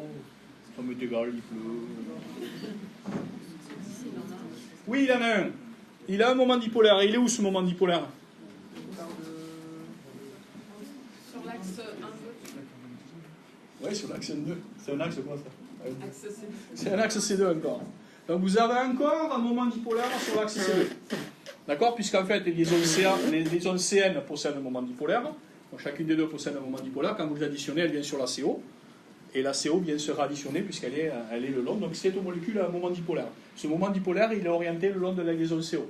Donc vous pensez que la coordination de l'urée va se faire par l'azote. Non. D'accord? Donc on a un petit souci, c'est que... Mais là, quelle que soit la base, vous pouvez faire ce que vous voulez, en fait, vous tombez toujours vers l'azote qui est bien plus chargé négativement que l'oxygène. Alors pourquoi? Ouais. Je pense que vu que l'azote est entouré de trois atomes positifs alors que l'oxygène il n'y a qu'un seul atome positif, ça doit jouer quoi. Ça peut.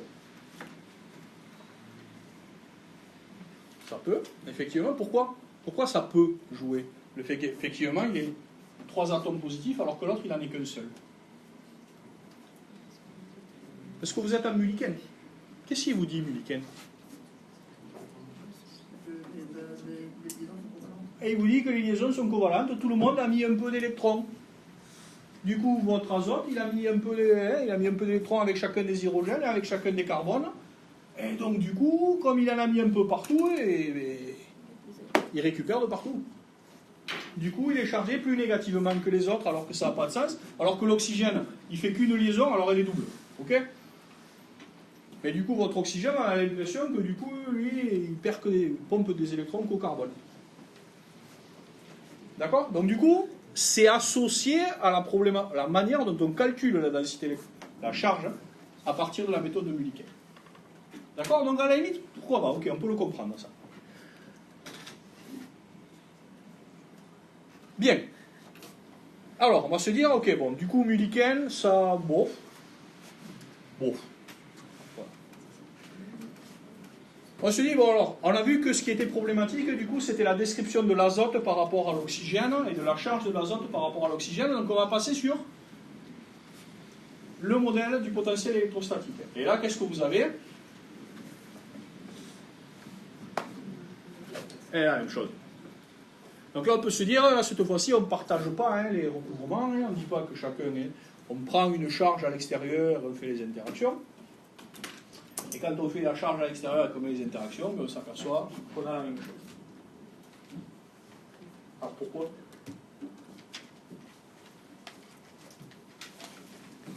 Pourquoi en fait le potentiel électrostatique il peut faire que ça?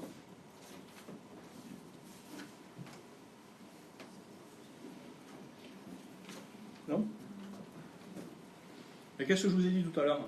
Dans une molécule comme ça, j'ai plein d'interactions. J'ai des interactions charge-charge, mais j'ai aussi l'interaction qui est très importante ici, qui est l'interaction entre la charge et le dipôle. Et pourquoi cette interaction est très importante? Parce que l'interaction entre la charge et le dipôle est le long de la liaison CO. D'accord? Celle-là, je ne la considère pas, puisque ce qu'on a dit, c'est que dans mon champ électrostatique, dans mon potentiel électrostatique, je ne prends que les interactions entre charges. Du coup, si je prends que les interactions entre charges et que j'enlève l'interaction dipolaire, qui est l'interaction principale sur CO, ben forcément la charge que j'ai sur l'oxygène. Je n'ai pas dit que les liaisons étaient covalentes, j'ai simplement enlevé l'interaction la plus forte sur l'oxygène et je lui ai juste laissé les interactions avec les charges à côté. Donc du coup, ben finalement, je retombe sur la même chose qu'en Mulliken sans avoir imposé la même chose que Mulliken. D'accord? À savoir que, ben comme ici, je n'ai qu'une seule liaison, j'ai qu'une charge positive et une charge négative, l'accumulation que je vais avoir de charge négative sur l'oxygène est forcément plus faible que celle que je peux avoir sur les azotes qui possèdent 3 charges positives. D'accord? Et si vous regardez, en fait, c'est relativement intéressant parce que là, ici, la valeur c'est 0,7, ici, la valeur c'est 0,7, ici, c'est 0,9, ici, c'est même plus bas, c'est moins 1,0 quelque chose sur les azotes. Donc, du coup, vous avez même, avec le potentiel électrostatique, renforcé la charge négative sur les azotes et vous avez augmenté l'écart que vous avez par rapport à l'oxygène. D'accord? C'est-à-dire que là, ça va être encore pire, l'interaction se ferait préférentiellement par les azotes. Et ça, c'est vraiment problématique. Je n'ai pas dit qu'elle était impossible par les azotes. Juste, elle n'est pas la plus favorable. Donc, il ne nous reste plus qu'une méthode des 3 que je vous ai données pour essayer de s'en sortir. Éventuellement pour ce point-là. Alors là c'est bien, hein. Vous voyez cette méthode-là, elle est complètement indépendante de la base. Tous les points, ils sont quasiment au même endroit. Donc là, vous pouvez prendre ce que vous voulez, puisque a priori, vous aurez le même résultat. Maintenant, si on regarde ce point ici, oxygène-azote, alors là, c'est pas parfait. Mais par contre, vous avez pratiquement la même charge calculée entre les oxygènes et les azotes. D'accord? Donc on n'a pas exactement ce qu'il faudrait, ou ce qu'on attendrait, mais par contre, c'est la méthode qui vous permet d'avoir la différence de charge oxygène-azote qui est la plus proche de celle qu'on pourrait attendre dans la réalité de nos systèmes. D'accord? Donc je ne dis pas que c'est la meilleure. Mais sur ce point précis, c'est celle qui est la moins mauvaise. La nuance, c'est pas pas la meilleure, c'est la moins mauvaise. Parce que c'est pas parfait. D'accord? Par contre, ben, forcément, après, les compensations et les fluctuations sont exactement les mêmes. Ok. Bon.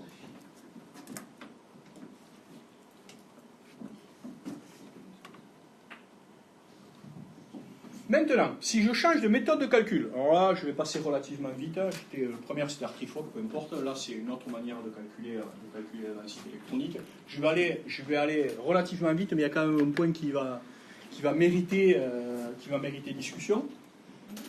Donc ça, c'est la variation que vous avez en fonction de la base. Alors, c'est pas complètement évident, mais on ne va pas trop rentrer dans les détails. Vous apercevez que la fluctuation en fonction de la base n'est pas linéaire.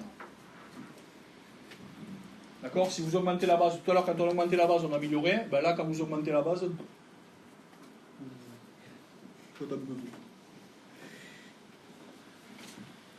par contre, il y a un truc qui ne change pas. On a toujours oxygène, azote, ça c'est bon, qui est négatif, qui sont négatifs, carbone et hydrogène qui sont positifs. Et on a toujours une constante, c'est qu'on ne change pas la différence entre oxygène et azote. On a toujours l'oxygène moins chargé négativement que l'azote. D'accord? Ici, même histoire avec le potentiel électrostatique. D'accord? Et là où ça devient intéressant, c'est si vous regardez la méthode AIM, cette fois-ci. Si vous regardez la méthode AIM cette fois-ci, vous apercevez qu'avec la meilleure base, vous avez la charge de l'oxygène qui devient effectivement plus négative que la charge des azotes. D'accord? Donc en fait, la méthode de calcul est importante, peu importe. Par contre, on remarque une chose cette fois-ci, c'est que, comme tout à l'heure AIM c'était la moins mauvaise, cette fois-ci AIM est la seule qui reproduit correctement les charges que vous avez dans cette molécule. D'accord? Donc si vous faites une grande base, peu importe, avec la méthode AIM et une certaine méthode de calcul, qui est la DFT, vous apercevez que vous reproduisez proprement les charges que vous attendez dans cette molécule-là. Et donc si vous utilisez ces charges-là que vous mettez dans un champ de force, vous savez que la coordination de votre molécule d'urée se fera essentiellement par l'oxygène et non pas par l'azote. D'accord? Ça c'est quand même un point qui est relativement important, puisque n'oubliez pas, notre but ici, c'est juste de sortir des paramètres qu'on va rentrer pour avoir des champs de force.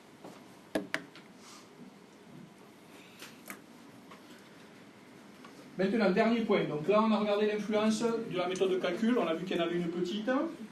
L'influence de la base, on a vu qu'il n'y en avait pas beaucoup. Maintenant, l'influence de la perturbation, de la géométrie. Qu'est-ce qui se passe quand je vais changer... Alors là, j'ai pris une méthode de calcul. Peu importe, hein, la méthode Archifoc. C'est pas la meilleure, mais c'est pas grave. Et j'ai fait varier l'angle dièdre de cette molécule. Qu'est-ce que j'ai fait? Ma molécule, elle est plane. Donc du coup, je fais quoi pour faire varier l'angle dièdre? J'ai commencé à tourner, d'accord, les azotes pour les faire sortir du plan. Pourquoi est-ce que je fais ça? Si ma molécule est plane, qu'est-ce qui lui arrive à cette molécule-là? Si elle est plane.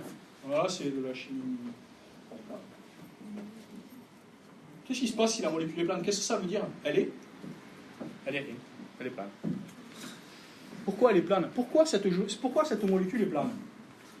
Pour la poser comme ça. Pourquoi la molécule d'urée est une molécule plane?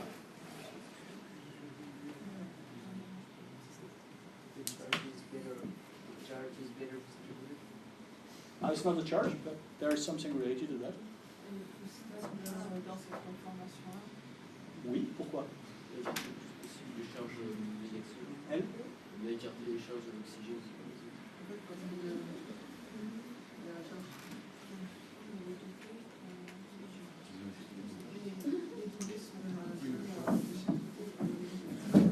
Les doublés sont... Il y a les azotes qui sont dédoublés, et étant donné qu'il y a une symétrie dans la molécule, au lieu d'être tous les deux sur la même face, ça va baisser les hydrogènes. Ils sont chacun... Alors après, on pourrait faire ça, hein. On peut faire ça, si on veut pas avoir les doublés du même côté. C'est pas comme l'hydrazine. Dans l'hydrazine, on fait ça. L'hydrazine n'est pas plane, parce que du coup, on a un doublé dans un sens et un doublé dans l'autre. Mais c'est simplement... Pourquoi? Qu'est-ce qui se passe là, en fait? Si ma molécule est plane, les azotes ont un doublé. Le carbone, il a quoi?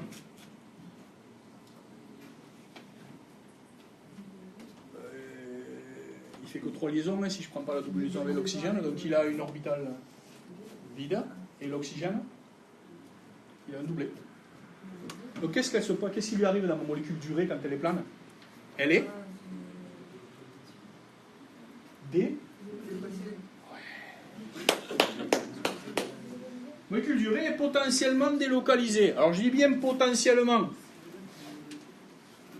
Parce que j'ai beaucoup d'électrons quand même hein, dans cette molécule-là, mais potentiellement ma molécule, ben, il faudrait que je l'écrive là, hein, avec des pointillés partout là. Tac, tac, tac, tac, tac, tac, tac, tac, tac, tac. C'est une molécule qui est potentiellement délocalisée. Du coup, elle est stabilisée. Qu'est-ce que je fais si je tourne mes azotes? Si je tourne le dièdre, qu'est-ce qui se passe? Je suis comme ça, je vais tourner. Du coup, mes doublés de l'azote qui étaient dans le perpendiculaire au plan vont commencer à tourner. Donc, qu'est-ce que je vais faire? Je vais déstabiliser parce que je vais diminuer la délocalisation à l'intérieur de ma molécule. Et c'est rien à voir avec la théorie, ça, hein?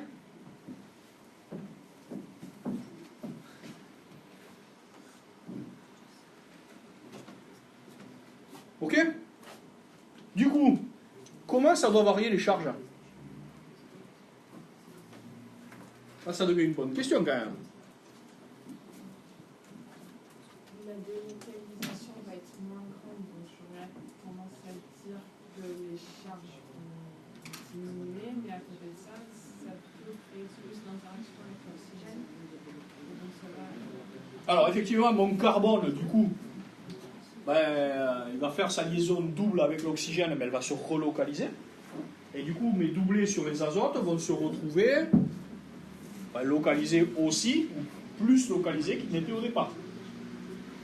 D'accord? Donc du coup, je vais forcément avoir une variation qui va être un peu bizarre sur mes charges. Par contre, de la prévoir, ça devient un peu compliqué. A priori, comme je relocalise, je me dis que j'aurai plus de densité électronique relocalisée sur les azotes, donc ma charge négative sur les azotes doit augmenter, parce que mon doublé va se relocaliser. Et sur la CO, j'ai ma liaison qui reste localisée entre carbone et oxygène. Donc certainement que ça va se relocaliser sur l'oxygène, donc la densité devrait peut-être aussi augmenter sur l'oxygène. Mais ça, c'est pas complètement évident. Donc du coup, si je calcule la charge en faisant varier, donc ici, attention, c'est pas la base, hein, les 4 couleurs vous donnent la variation de l'angle dièdre. 0, je suis plan, 90 degrés, je suis... À 90, si je suis à 90 degrés, il n'y a plus de délocalisation. D'accord? Et ensuite, je reviens à mettre un peu d'hyperconjugaison, peu importe, c'est pas très important. Par contre, qu'est-ce que vous remarquez? Qu'est-ce que vous remarquez? Il y a un truc important, il y a un truc. Je pense à peu près net quand même. Est-ce que vous voyez une variation de la charge?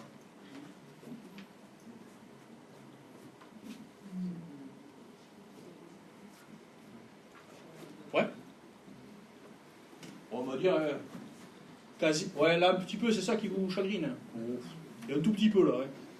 Là, un tout petit peu de variation, mais tout le reste, il ne se passe pas grand-chose, en fait.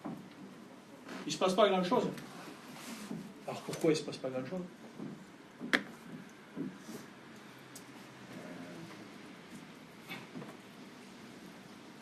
Pourquoi, en fait, mes charges sont pratiquement indépendantes de la géométrie de ma molécule? Alors, juste au passage, ça c'est très bien. Pourquoi?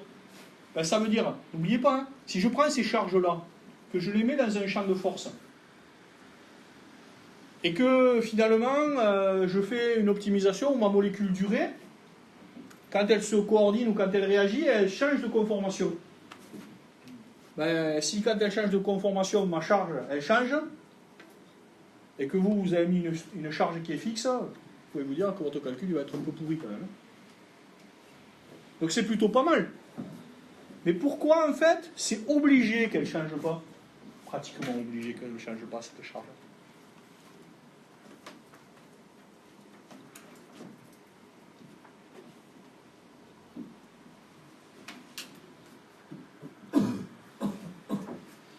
Imaginons que sur la localisation des charges, on va avoir quand même des charges plus concentrées dans les azotes et l'oxygène.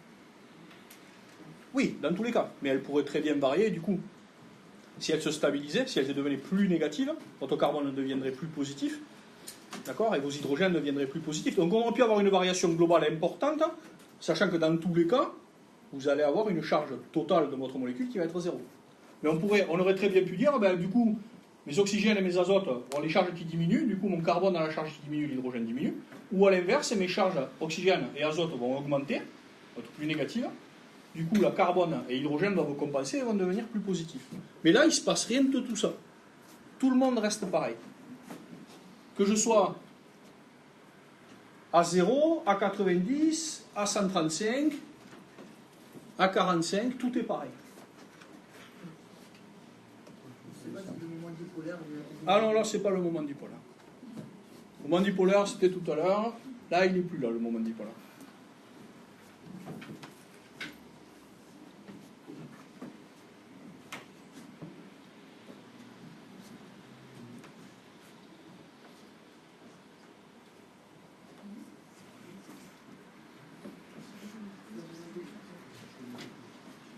Alors, je vais vous aiguiller un petit peu. On a parlé de délocalisation tout à l'heure. S'il y a délocalisation, ça veut dire quoi? Il y a un système?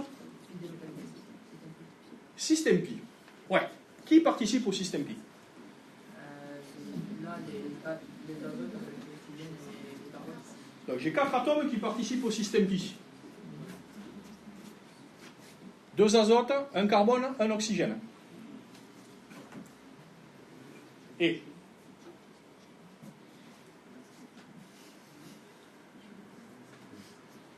alors, système pi, 4 atomes. Combien j'ai d'électrons pi?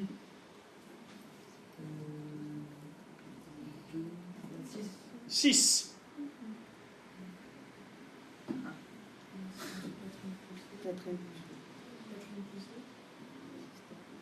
Oui, 4n plus 2, mais 4n plus 2, vous avez raison. Mais je ne suis pas cyclique. Mais je suis à 4n plus 2, vous avez raison.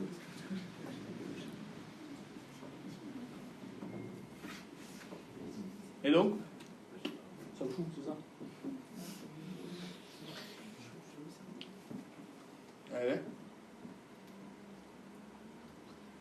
Donc j'ai le système à 6 électrons pi, 4 atomes. Je peux faire combien d'orbitales? Vous pouvez tourner dans tous les sens. 4 atomes, un système pi, il y a combien d'atomes? Ah oui, c'est une bonne question ça. Vous savez, ceux qui étaient avec moi en télé. Combien d'orbitales peuvent être perpendiculaires à un plan?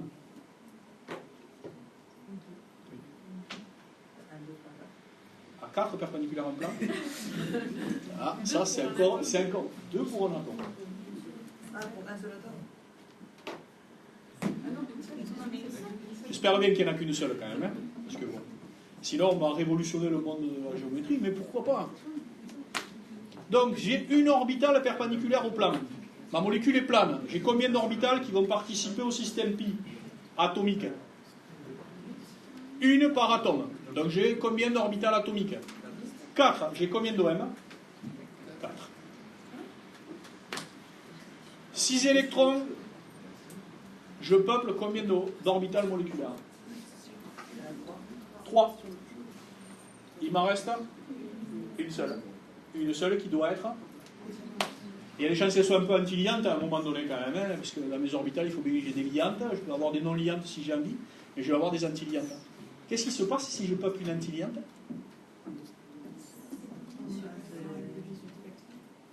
Ou là, on n'est pas à 18 électrons. Vous avez raison quand il y a les métaux, mais là, on n'est pas aux 18 électrons. Là. Si je peuple une anti-liante, il se passe quoi? C'est stable? Ben non, c'est pas stable. Donc la seule orbitale qui me reste dans mon système pi, c'est une orbitale qui est anti-liante. Je ne peux pas la peupler. Donc qu'est-ce qui va se passer? Ben, vous pouvez tourner comme vous voulez. Vos électrons, ils vont rester dans les orbitales là où ils sont. Donc s'ils restent dans les orbitales où ils sont, leur charge ne va pas changer. Pour qu'elle change, il faudrait qu'ils peuplent une autre orbitale qui soit plus stable. Votre orbitale n'est pas plus stable. Donc du coup, ben, comme vous avez un système pi qui a trop d'électrons, ben, votre charge ne peut pas varier en fonction du moment dipolaire. Tout ça pour dire quoi? Ben, ça veut simplement dire qu'on dit que cette molécule est une molécule délocalisée. Oui, mais non. Puisque les doublés sur les azotes restent localisés déjà sur les azotes. Donc en fait, quand vous tournez, vos doublés ne vont pas plus se délocaliser ou moins se délocaliser, puisqu'ils ne sont quasiment pas délocalisés dès le départ. D'accord? Donc du coup, quand vous tournez, vos électrons, ils ne sont pas moins délocalisés. Ils sont juste autant pas délocalisés qu'ils ne l'étaient. Du coup, vos charges sont forcément les mêmes dans ce système. Alors vous allez me dire, ouais, mais en fait, on s'aperçoit qu'ici, il y a une petite variation entre les deux azotes. Ça, c'est un artefact du calcul, vous devriez avoir une symétrie parfaite entre les deux azotes. Bon, je ne vais pas commencer un autre exemple, on va s'arrêter là, puisqu'il reste 5 minutes. Donc la semaine prochaine, on verra sur d'autres exemples, et on essaiera un petit peu de voir ce qui se passe.